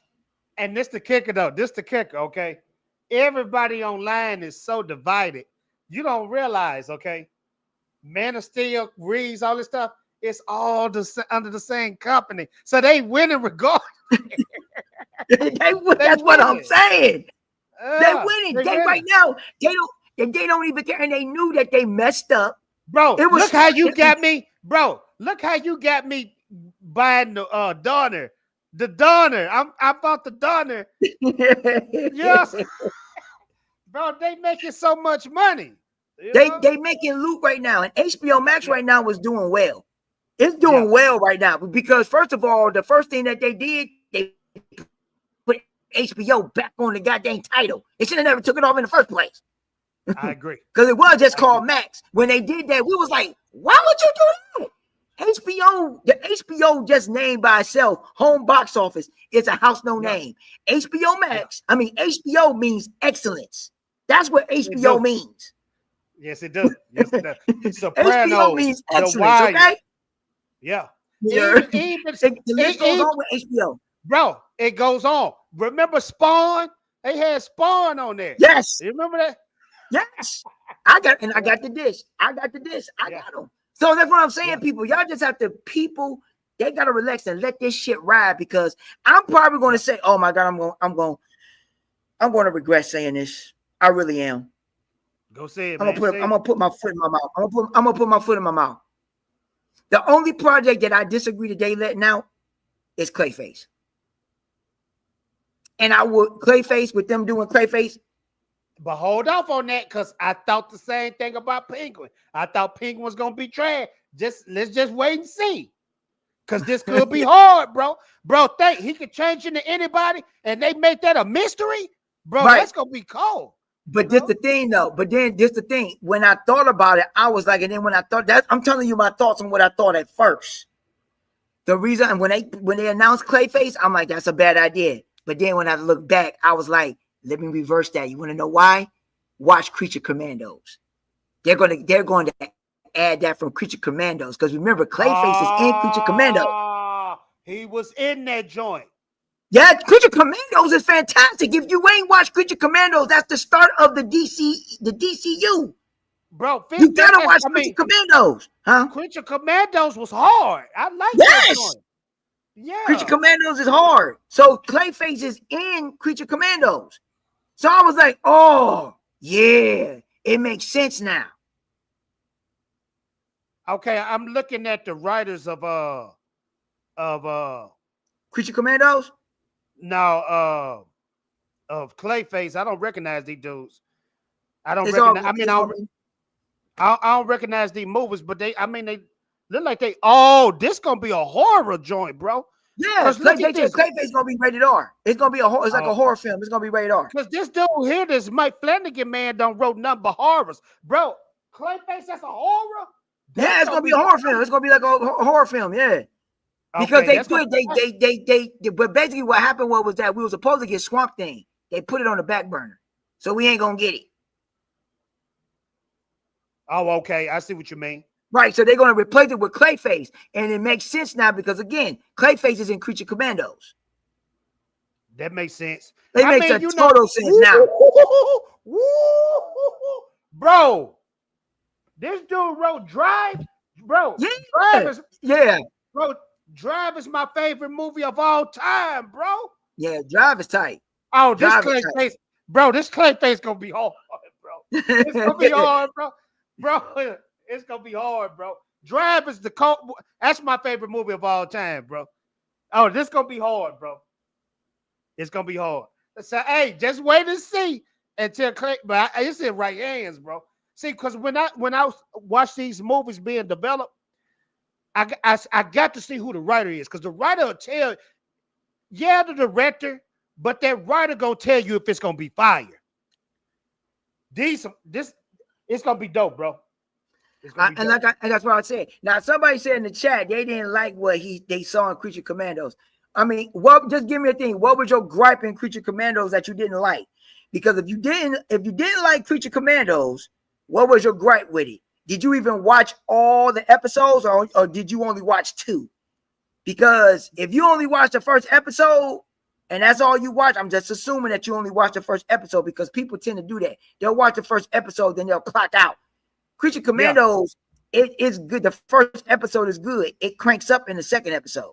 No, but them stories was dope. Like the story between. Right, that's what I'm saying. The backstories. Yeah, the backstory when all the backstories was fire. All the backstory was fire.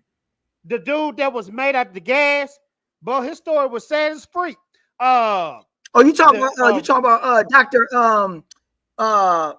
Phosphorus, what? Phosphorus? Yeah, the Phosphorus, yeah. Dr. Phosphorus, yeah. Bro, all of them had those stories. Even the dog that was in Suicide Squad, he even had a sad story.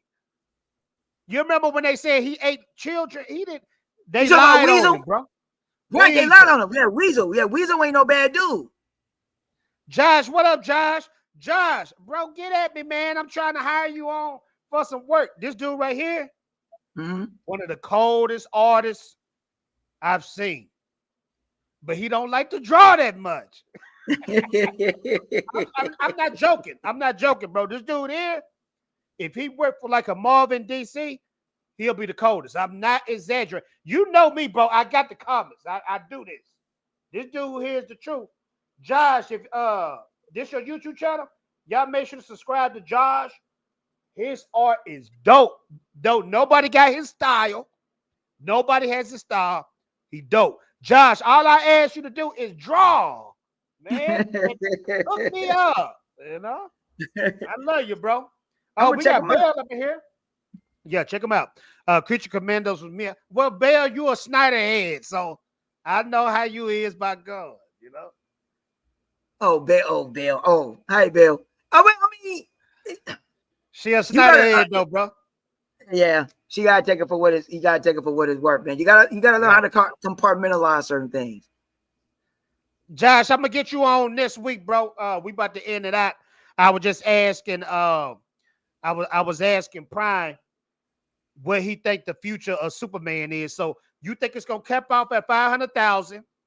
550, And you 500 million. It's gonna be at will it make 550 its million. money back? Let's just begin what Warner and DC care about. Do you think 550 is gonna make its money back? Yeah, Okay. it's gonna be even. They're gonna get even. Just for the I simple think fact, it's just gonna be because even. of the domestic, it's doing money in the domestic market.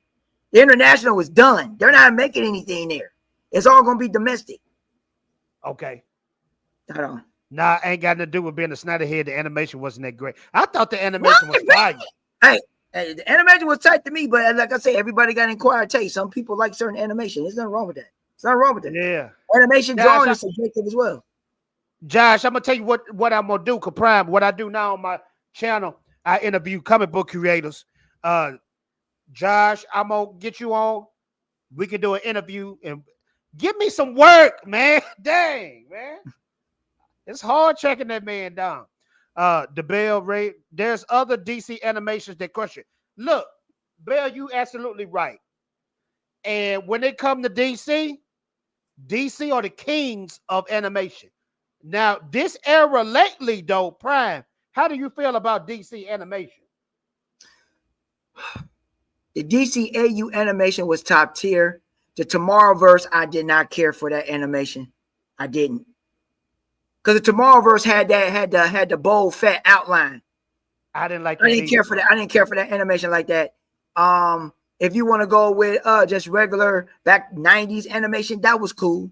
I like edgier stuff. I like edgier animation like the DCAU. I like that type of animation. I like that. I'm gonna tell you what was the hardest DC movie ever made, in my opinion. You ever see that Dark Knight Returns? Yeah, of course, I got it. Okay. That's the coldest one to me. That's the coldest DCAU? one. It was in that DCAU style. Well, no. Because it was his own story. It wasn't part of the DCAU universe. It was his own story. It wasn't part of the DCA universe, but it was in that style though. Because think about it.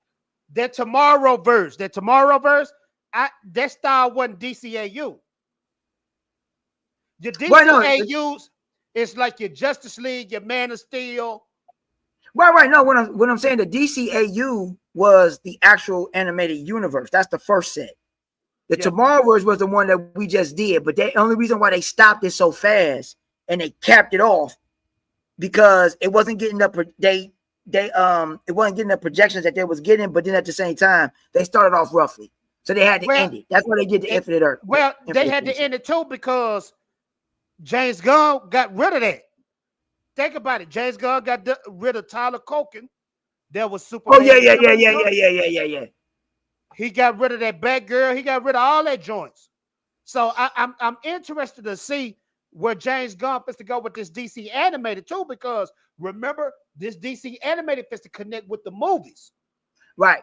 And that's where Creature Commandos starts. That's why I say to people, if you don't watch Creature Commandos, you're not going to understand where the DCU is trying to go to. Because at the first episode of Creature Commandos, it's right in the Superman film. You're going to see what actually happens. I think a lot of stuff is going to be told in the Supergirl film.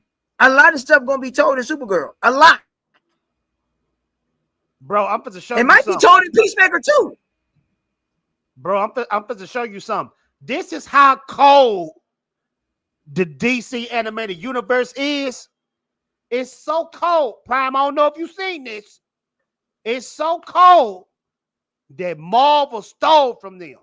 Let's watch this real quick.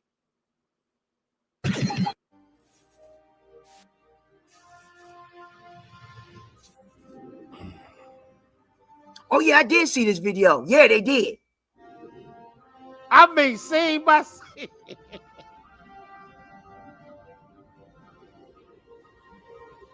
And that Superman, Batman, Public Enemies was dope. Oh yeah, absolutely.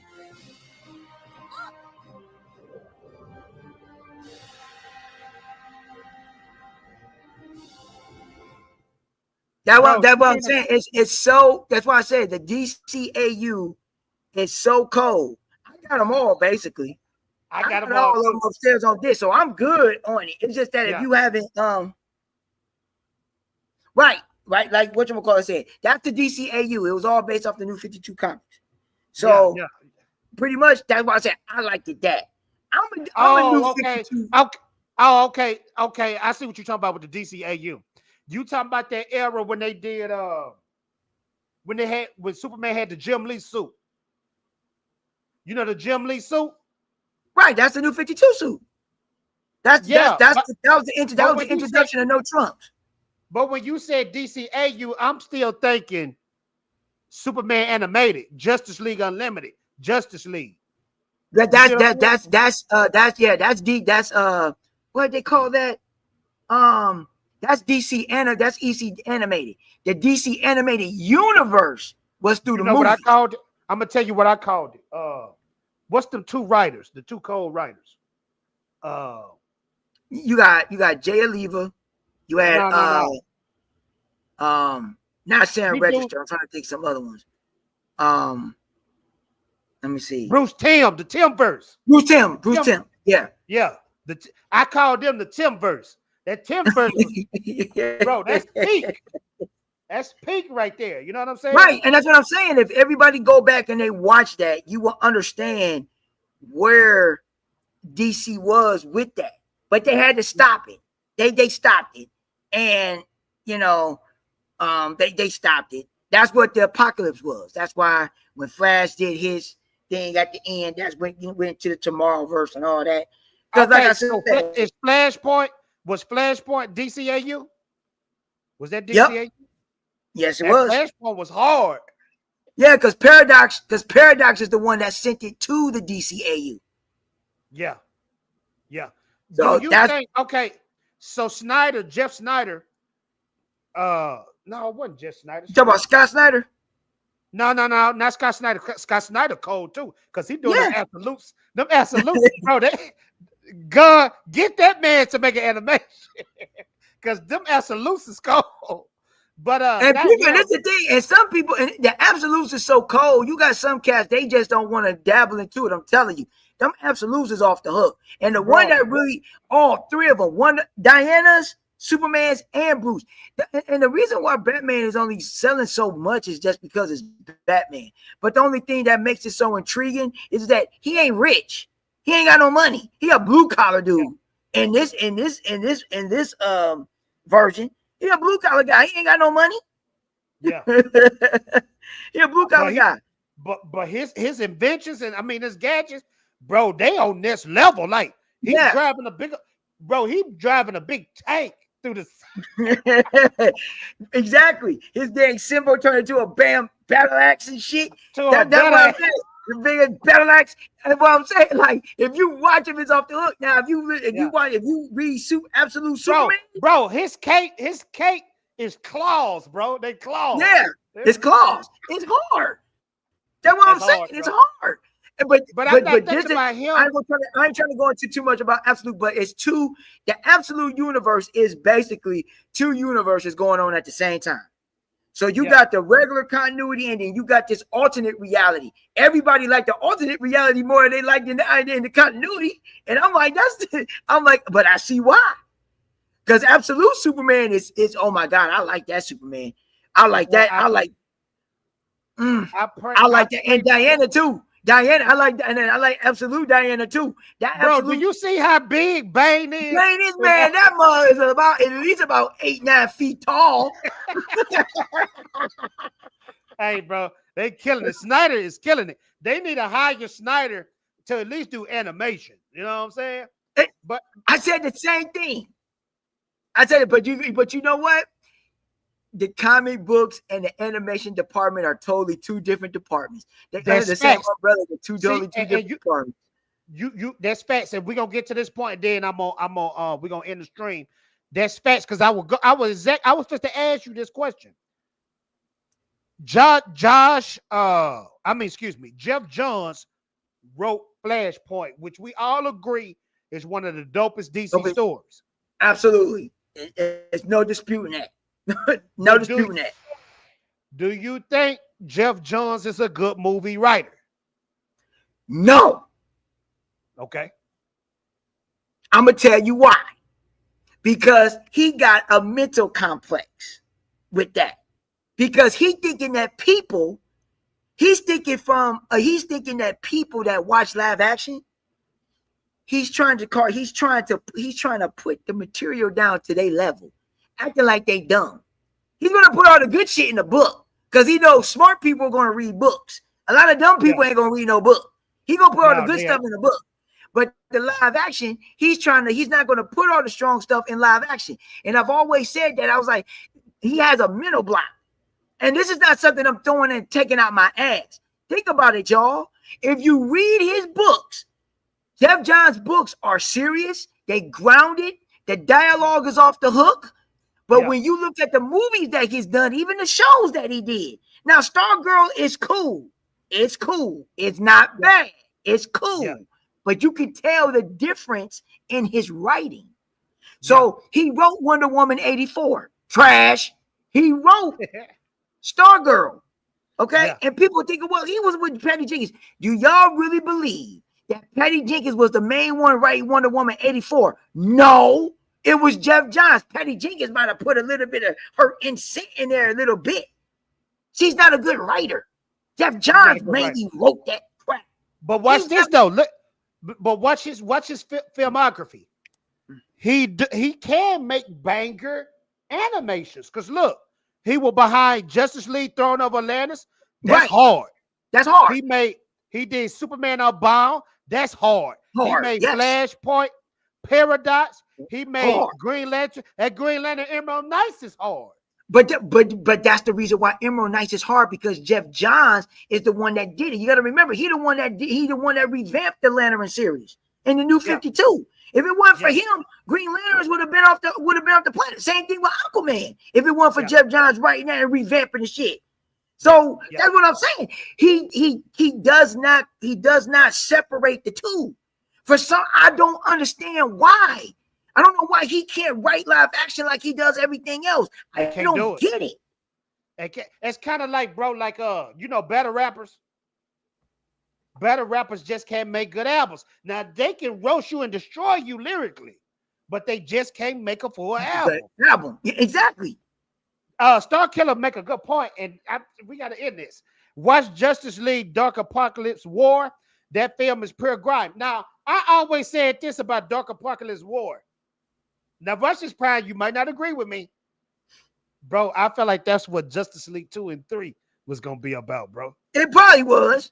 I'm not disagreeing with you. It probably was. Yeah. I felt, bro, I'm watching that. I said, dang, this is Snyder 2 and 3 right here. Right. It probably was. I'm not disagreeing with you. And that's why I'm saying. So, and that's why I try to tell people, if y'all really want to have an example on why, if the Snyderverse was to get continued, and you really want to get a version of what the animation could be, we already know what the animation was going to be, the style. Yeah. Just watch Justice League Apocalypse. That's exactly what we're gonna get. This is what I hope with Gunn, because Gunn is always talking with Snyder. In the future, they're supposed to be doing 300 prequel. Now I know that probably don't fall under DC. It could. No, that's not a Warner Brothers shit. But think about it. It could maybe, because 300 is a comic book movie, so it could fall under the Elseworld. It probably won't though. But I'm hoping that with Gunn and Zack always talking together, and they did the cartoon joint together, I'm praying we get that animation. I will say, do I believe that something? Do I think Zack Snyder would do something with DC down the line? It's gonna be a while before they do. It's gonna be a while. It's gonna be a while. Yeah, because Zack got too much stuff on his plate already, and he got too much stuff. and Gunn and Warner Brothers is trying to get DC off the ground. So once they finally get stuff off the ground, he might get something in Elseworld. Okay, he might get something in Elseworld because Zack already stated that he would love to do a live action Batman Returns. He already said it. So if they allow him to do it, shit. And they already showing you clues because in the animation, look right here, he got 300 behind him, and this right here, bro, this was hard, bro. That's what I'm saying. That's the animation style. Yeah, you think this the style they need to go with? Yeah, that's the style they're gonna go with. That's the style. That's gonna be the animation style. That's what they're gonna go with. That's why I said that's gonna be hard, bro. Right, that's Zack's animation style. He already gave the blueprint of what it will actually look like. Yeah, bro. You can do so much with animation. You know what I mean? Right. You can do a whole lot more with animation that a lot of people fail to realize. That's why I say live action ain't happening. Live action costs too damn much. You can do a lot more in animation. It's going to be a lot longer to do, but they ain't got to do a lot with the voice acting. And on top of that, if you really want to do it, the people that was in the DCEU, their voices ain't going to age. They can do that when they're 80. Yeah. You're exactly right. They can do it when they're 80. But the simple fact is, we'll never know. We'll just have to wait and see if it actually comes into fruition on that. But the Snyderverse is done. I'm done with it. I tell everybody this: we got the Snyderverse. We got the DCEU. I mean, we got it. It's there. We got it on physical media. We can watch that stuff whenever we want to. Bro, we got a movie. We got a movie sitting on our shelves that we shouldn't have got. Exactly. We should just appreciate it. We should just we should appreciate and go from there. And that's the thing that y'all fail to realize. With all this stuff going on with DC right now, there's a lot of late bloomers that's getting into the DCEU. And they like, where's the rest? I see it all the time. It's like they watch Zack Snyder's Justice League after they watch it and they get to that point. They like, where's the rest? They like, that's a messed up cliffhanger. My wife said, when we watch it, when we watching the Superman movie, she said, I miss Henry Cavill. She said, but I'm gonna like this guy too. And like every blue moon, I'll be watching my wife and my son. They watch the Snyder Cut. I said, babe, that's a 4-hour movie. They said, we don't care. It's good. You know what I mean? It's a good film. That's what I'm saying. Yeah. There's a lot of late bloomers that are out there that are watching these older films.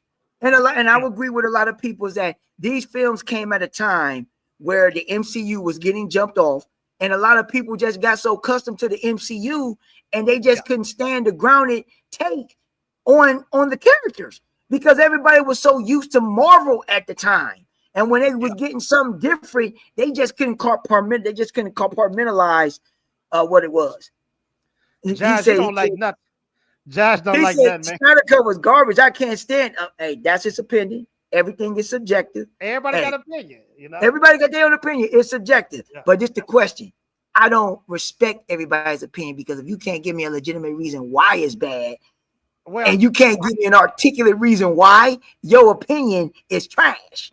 But you know what? Josh is an animator. He do animations. And he do he like Japan animation more. He must like manga, and he like manga a lot more. I don't know, but because he one of them dudes, he take his craft real seriously. So it's interesting to hear people that actually do that type of stuff. It's interesting. He said I like it a lot.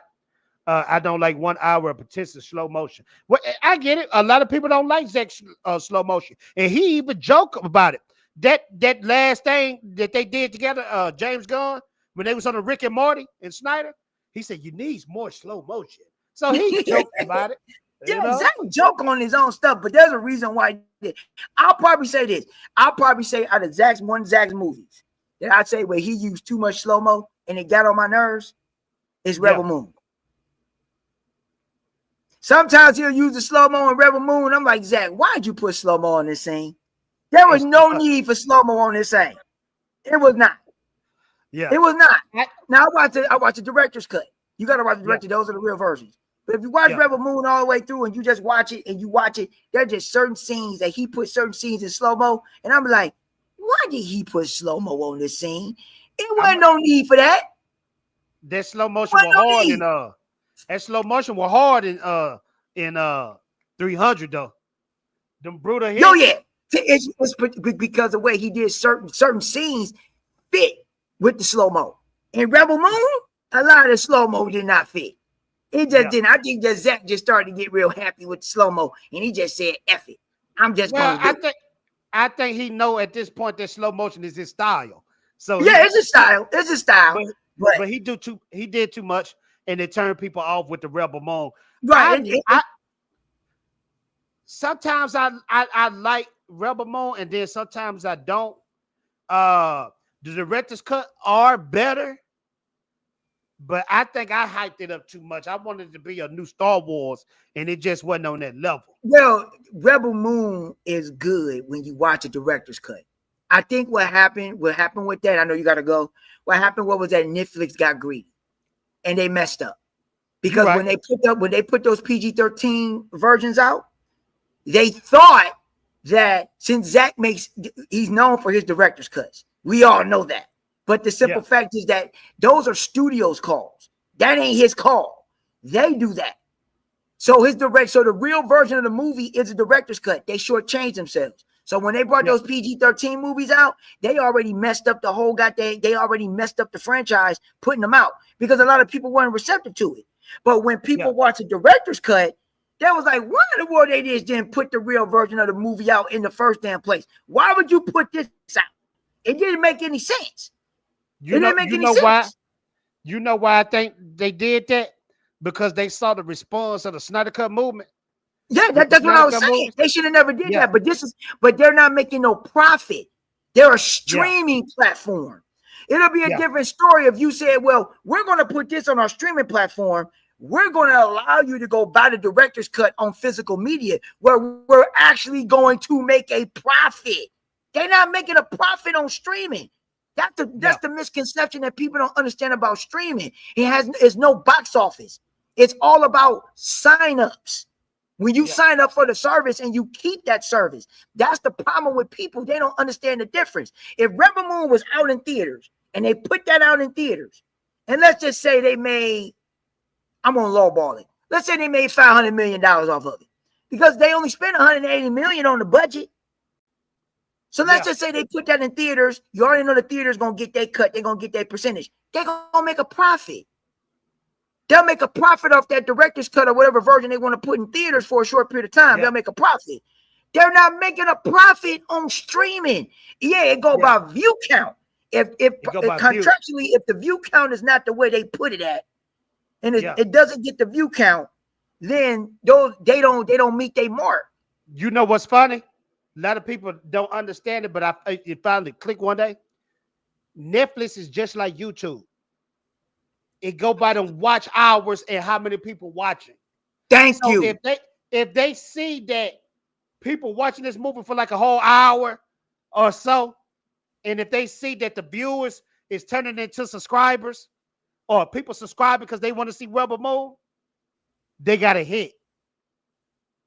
Right. That's what I'm saying. And that's the problem. That's the problem with streaming. That's why I try to tell people. You can't. And that's why Netflix, that's why Rebel Moon 3 is questionable. Yeah. They still going to make it. I'm going to tell you why they going to make it. Because if you watch a director's cut, and once you get done watching it, that's a huge cliffhanger that they got.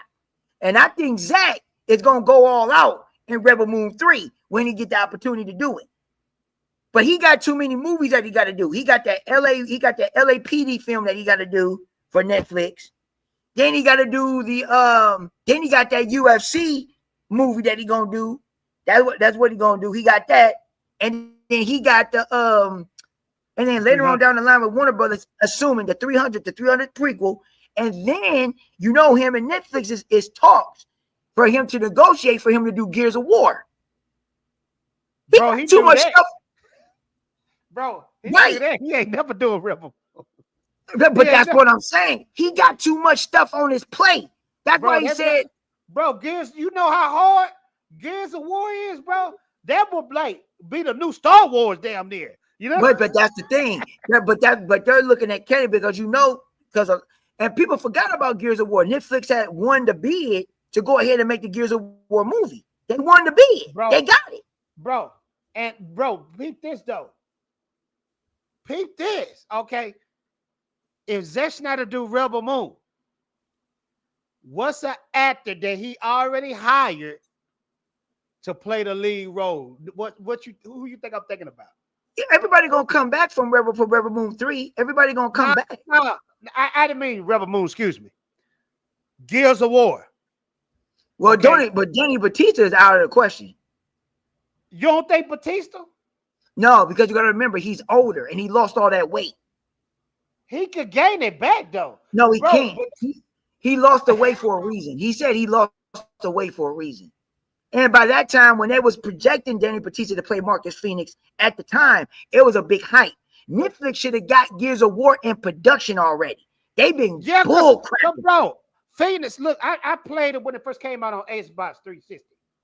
Bro, Batista looked just like Phoenix and sound like Phoenix. Yes, he just like him. And that's what I'm saying. Yeah. So they're taking too long to get Gears of War off the ground. That's Netflix's problem. Yeah. Right. Everybody's saying Snyder is a good fit for Gears of War. The problem is that Netflix, put it like this. This is what I get on. This is what get on my nerves. I know Fredo got to go. I'll say this. This will get on my nerves with Netflix. They will greenlight projects knowing that they got these projects, right? And they know they got all these anticipated projects, right? They will put these projects, they'll have it. They'll put certain projects out. This don't make sense. This will get on my nerves. This will don't make sense. The projects that they need to put out, they put them on the back burner. The ones that they don't need to put out, they put those out and they flop. So the ones that are good. You want to know why? You want to know why? Because I talked to this Hollywood producer. Me and this Hollywood producer is cool. And yes, this dude is really in Hollywood. He said like Corn Sweat, for instance. They got 750K. He said that's what these studios are supposed to start doing now. These big budget blockbuster movies, you supposed to see less and less and less. They want cheaper. They want cheaper everything. Cheaper movies, cheaper actors, indie movies. You're going to see a lot more of that little small stuff than that big budget stuff. You going to get those big budget stuff, but you only going to get it like once or twice a year.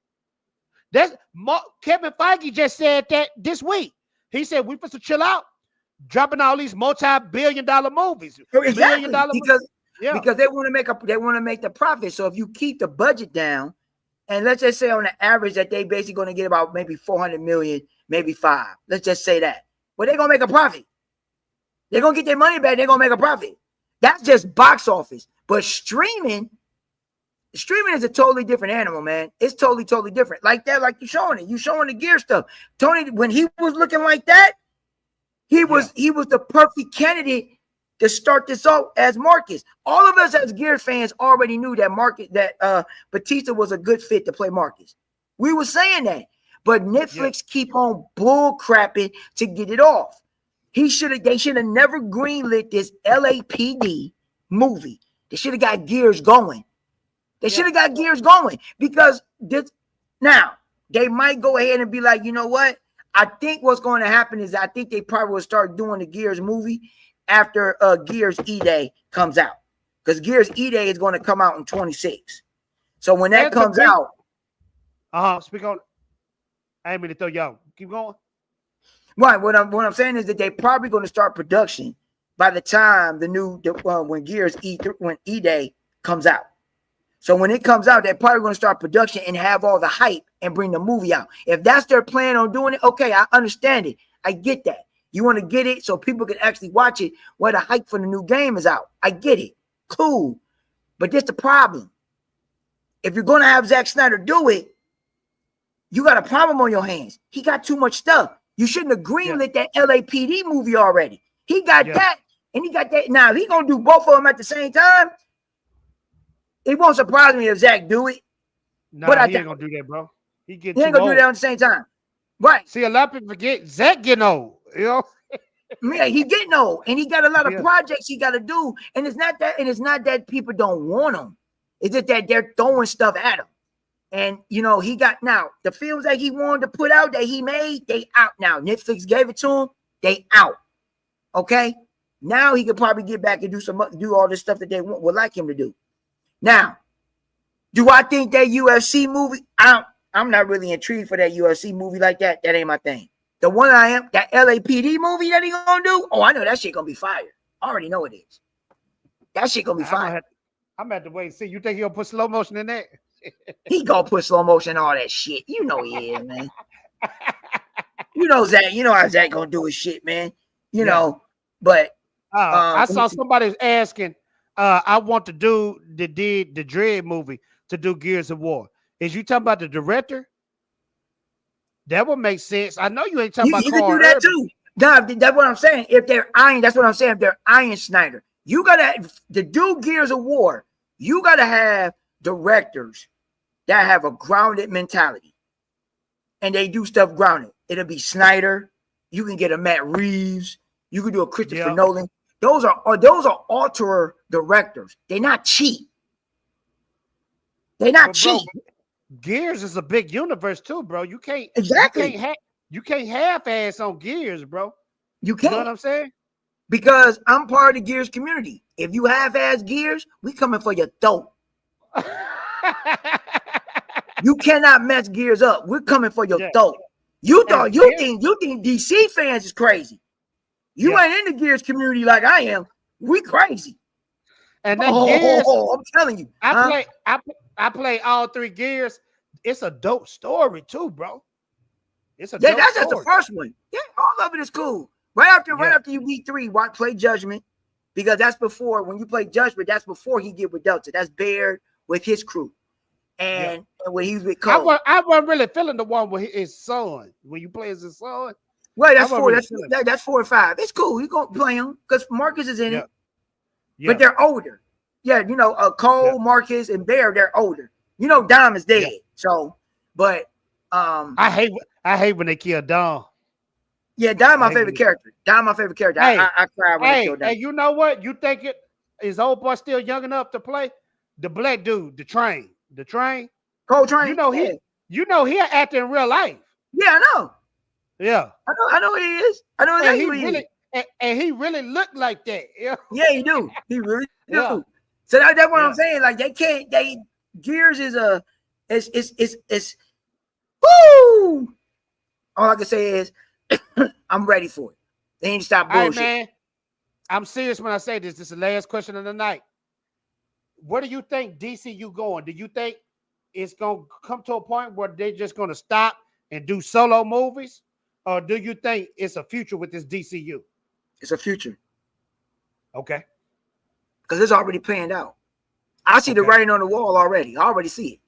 I already see what Gunn and them and what they're doing. It's already there. They got this universe already set and ready to go. Because like I said, they're getting the reviews. The reviews is what matter. And if the views are good and that word of mouth is good, people are going to gravitate to it and they're going to start watching it and get into it. And like you said, you don't have to watch the other stuff to get into it. But it'll be good to reference yourself. And remember, like I said, the DCU right now, they 2 for 2 right now. Well, actually, if you count Peacemaker, they really 3 for 3. But Peacemaker was first.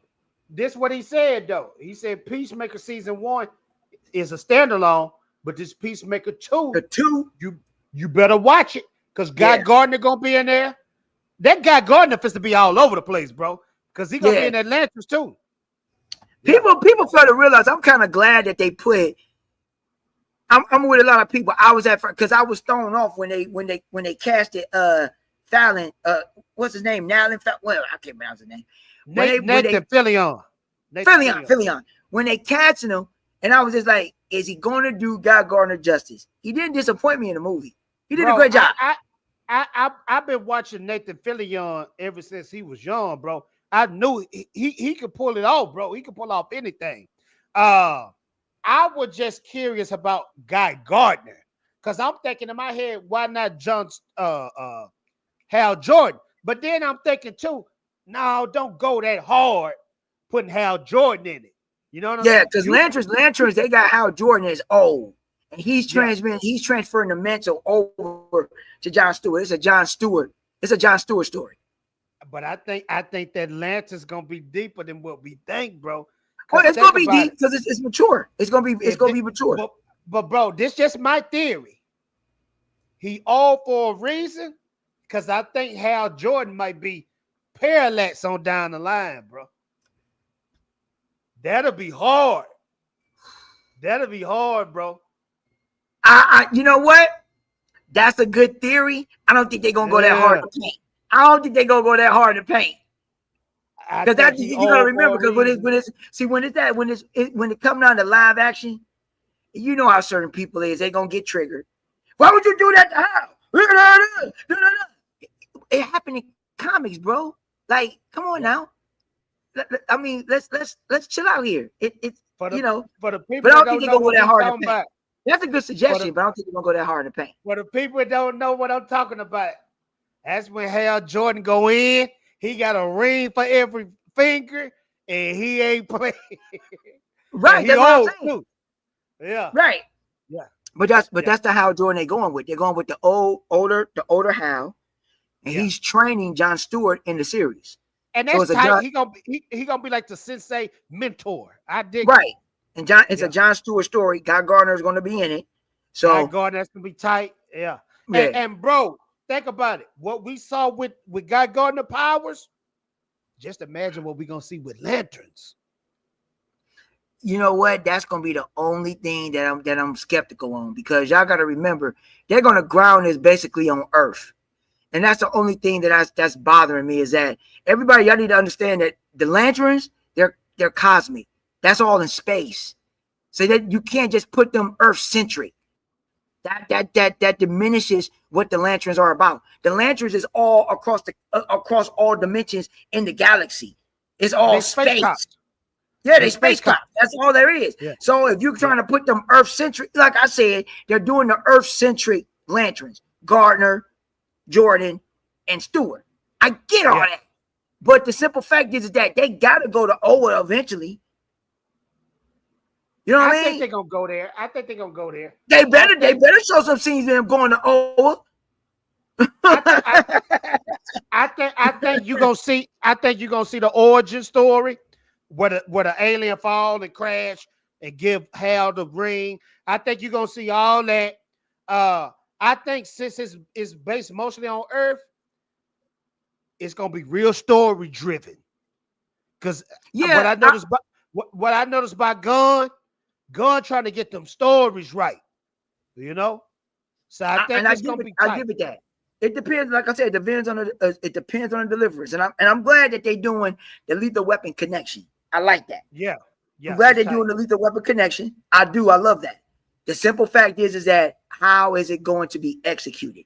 That's going to be my question, because it really matters. Because again, we know, because I don't want them to actually push Hal Jordan completely out.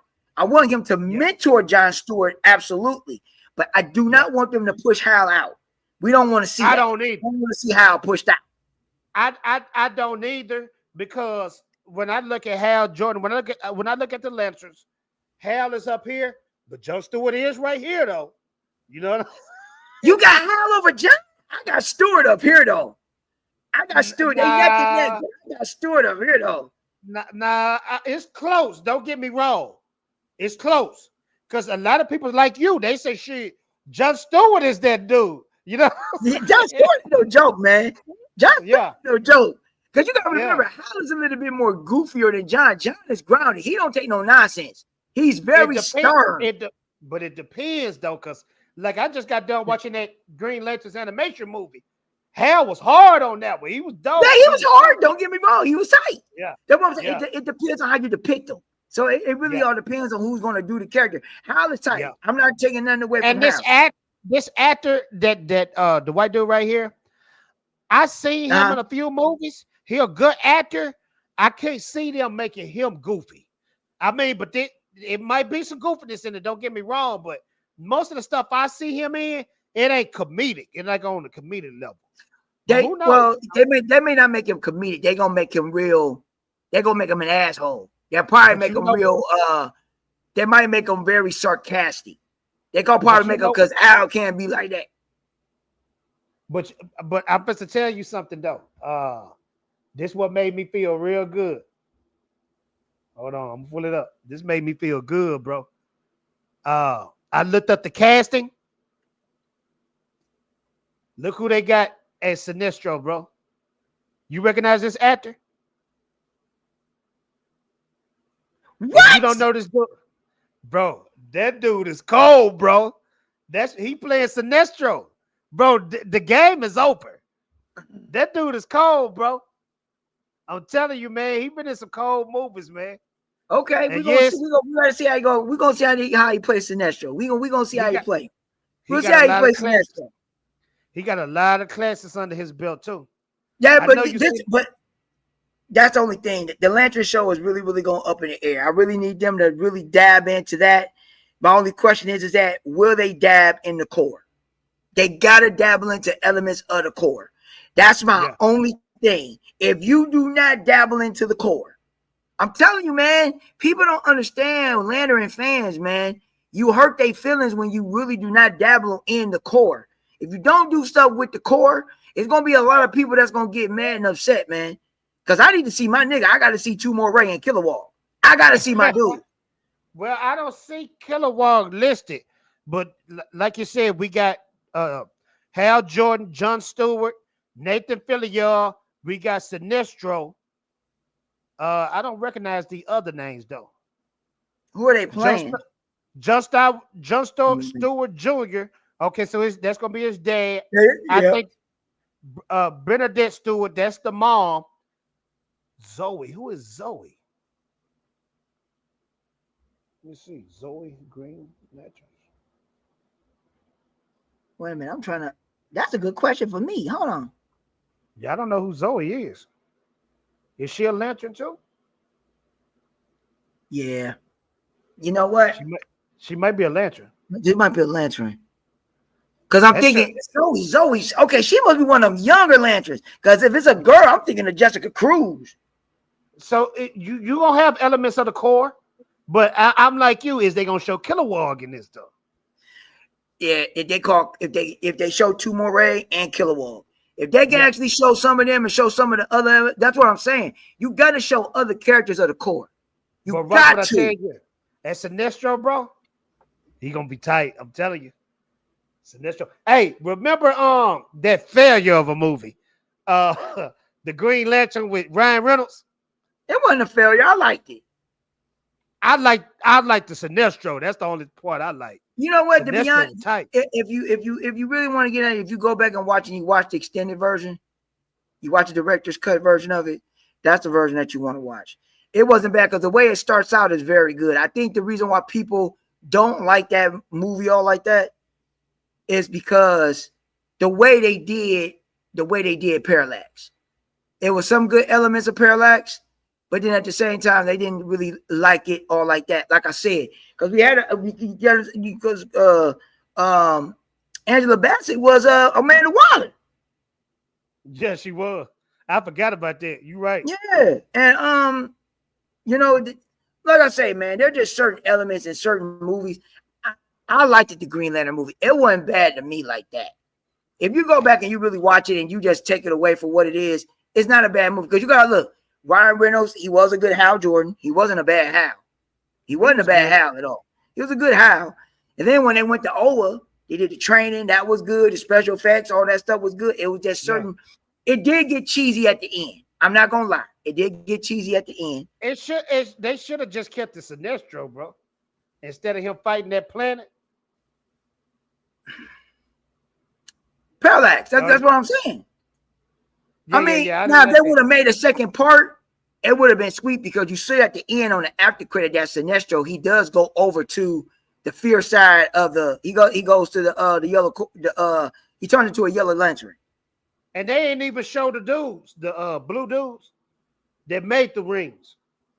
What's they called? Yeah, they went back into the story and showed you how the lanterns was at the beginning of the film. Yeah, but it was fast though. It was fast.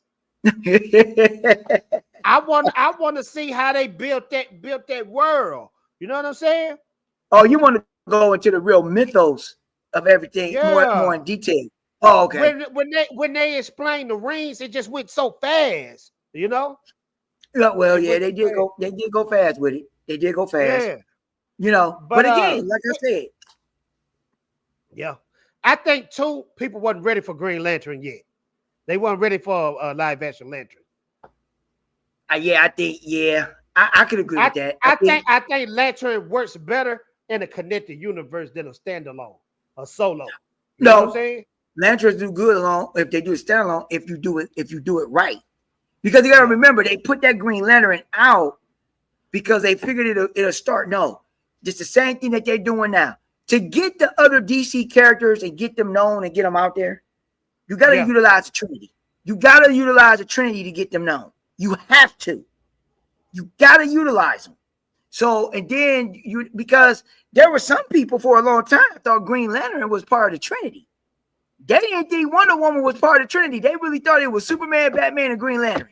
They really thought that was a Trinity. They really thought Hal Jordan was part of the Trinity. He's not. No, he's not. He's not.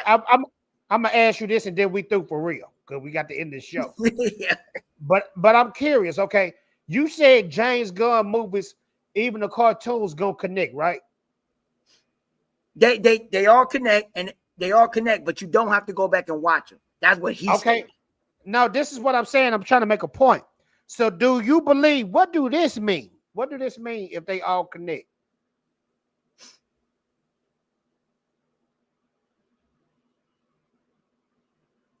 So that means that's coming. In the future. Yes, that's coming. Yes. Yeah. That's coming. Bro, that I don't know what that is, but that's serious. You know what I mean? But this the thing though. People, just the problem with people. They're not even trying to look at to understand it, because when you watch the first episode of Creature Commandos, what went on in that Bolivia and stuff at the beginning of Creature Commandos with Siri, that was in Superman. That's the result of this. That's the princess that's in Bolivia. That's the one that was going to be. Oh, you're right. Did nobody catch that? No. That was the same place that girl was from. Yeah. Bro, I didn't even make that connection when I was watching this movie. Yeah. Go back and watch the beginning of Creature Commandos with Siri. Siri, there was a reason that Siri was in goddamn Bolivia and Metropolis. There was a reason why she was there. And bro, look who they got at the front. They got the Trinity. So I'm assuming this is Wonder Woman, that's Superman, and that's Batman. Yup, they got Superman on the cross. They got Batman spiked up, and they got Wonder Woman on that on the spike too. They got the Trinity in the front. When you look all in the back, you see Flash back there. You got Robin back there. You got who was that? You got Robin, Flash, Power Girl, Supergirl. Everybody is back there. Yeah. Bro, and ain't nothing but dead bodies on the ground. So I think that might be the wrap up of Gods and Monsters. Yep. Like, it's like, you know how Marvel got phase 1, phase 2? Yep. That's gonna be the wrap up. That's gonna be the wrap up. Right. I don't know who did that, but whoever can do that, they gonna be cold. You know? Well, that's what I'm saying, because I don't even know who it is, because it ain't Darkseid. It ain't Raven's father. What the fuck is that nigga name? I know you're talking about that devil. The devil. Yeah, I can't think of his name, man. It's at the tip of my tongue and it can't come out. It could be though, because James Gunn he like playing with lesser known characters. It could be that character. Trigun. Yeah, Trigun. And or he might do or this is what I'm thinking. And I'll say this, and you can go ahead and go. It's probably in the Dark Label realm. He might be dealing with that. She might be that might her. I got to go back and watch it. That might be Lucifer's daughter, or it could be Lucifer. Because Lucifer or his daughter, right? Because you got to remember, you can. That's why I was trying to figure out if Gunn is going to go real far in the DC. You got to go into the dark. You got to go into the darker version of DC, in the mystics, in the magic realm. That's where you need to go, with Lucifer and Spectre. And you already know, you know who the strongest character in DC is, right? Who is that? That's the God damn it. I know you're talking about Presence. The Watcher. Who? No, it's the Presence. It's the Presence. That's what I was talking about. Kind of like the Watcher in Marvel. Like Right, but no, yeah, but the presence is the strongest character in Marvel. It basically is Yah. Basically is Yah. He's God. You think DC gonna go on that level to where they gonna do like the source wall and all that stuff? I think he will. And that would be smart because you go into that level of DC. That's smart because you're bringing other characters in the realm of DC. And Sandman, people fail to realize, man, the magic part, the other part of DC is off the hook. Sandman is hard. Sandman I know it is. I know. I hate that Netflix is going the Jonathan Majors route and ending the show because old boy got in trouble. No, you know what? They ended the show. That's one of the reasons, but the other reason is that it was money. Sandman did so good, they was going to cancel it because it cost too much money. Every single episode of the Sandman costed $2.8 million. Damn. It's expensive. Right. But think about it. We go back and watch season 1. And look how good the special effects is. Look at the writing. Look how it's on point. And my favorite episode is Death. Oh yeah. And you would think that she would be evil and mean as hell. No, she was compassionate and nice and all that stuff. Nice. The one that is those are pricks is Envy. That's the brother. You know, Envy, and you got what's the other one? What was the not the demon? You got Envious, you got Dream, Envious. Hold on, I'm looking at you got Death. And you got to think too, Sandman a butthole too. Sandman a butthole. I mean, Morpheus is all right. He's not bad. Yeah. He just, you know what? If you look at his character, his siblings are such asses, except Death. They such asses, they jealous of him. They always been jealous of Morpheus. But I don't understand why they go to Morpheus first. He's just a dreamer, right? He's just a dreamer. Morpheus, because you got to remember, Morpheus controls a lot. Yeah. He controls a lot. He controls a lot. Bro, that restaurant episode was crazy. Easy. Hey, you got to go, bro. Go ahead and do your thing. I gotta go. Prime, thank you so much for the DC talk. I'm gonna have you back. Everybody else, thank y'all so much. Continue smashing that like button. I appreciate y'all. We'll be back next week. Peace.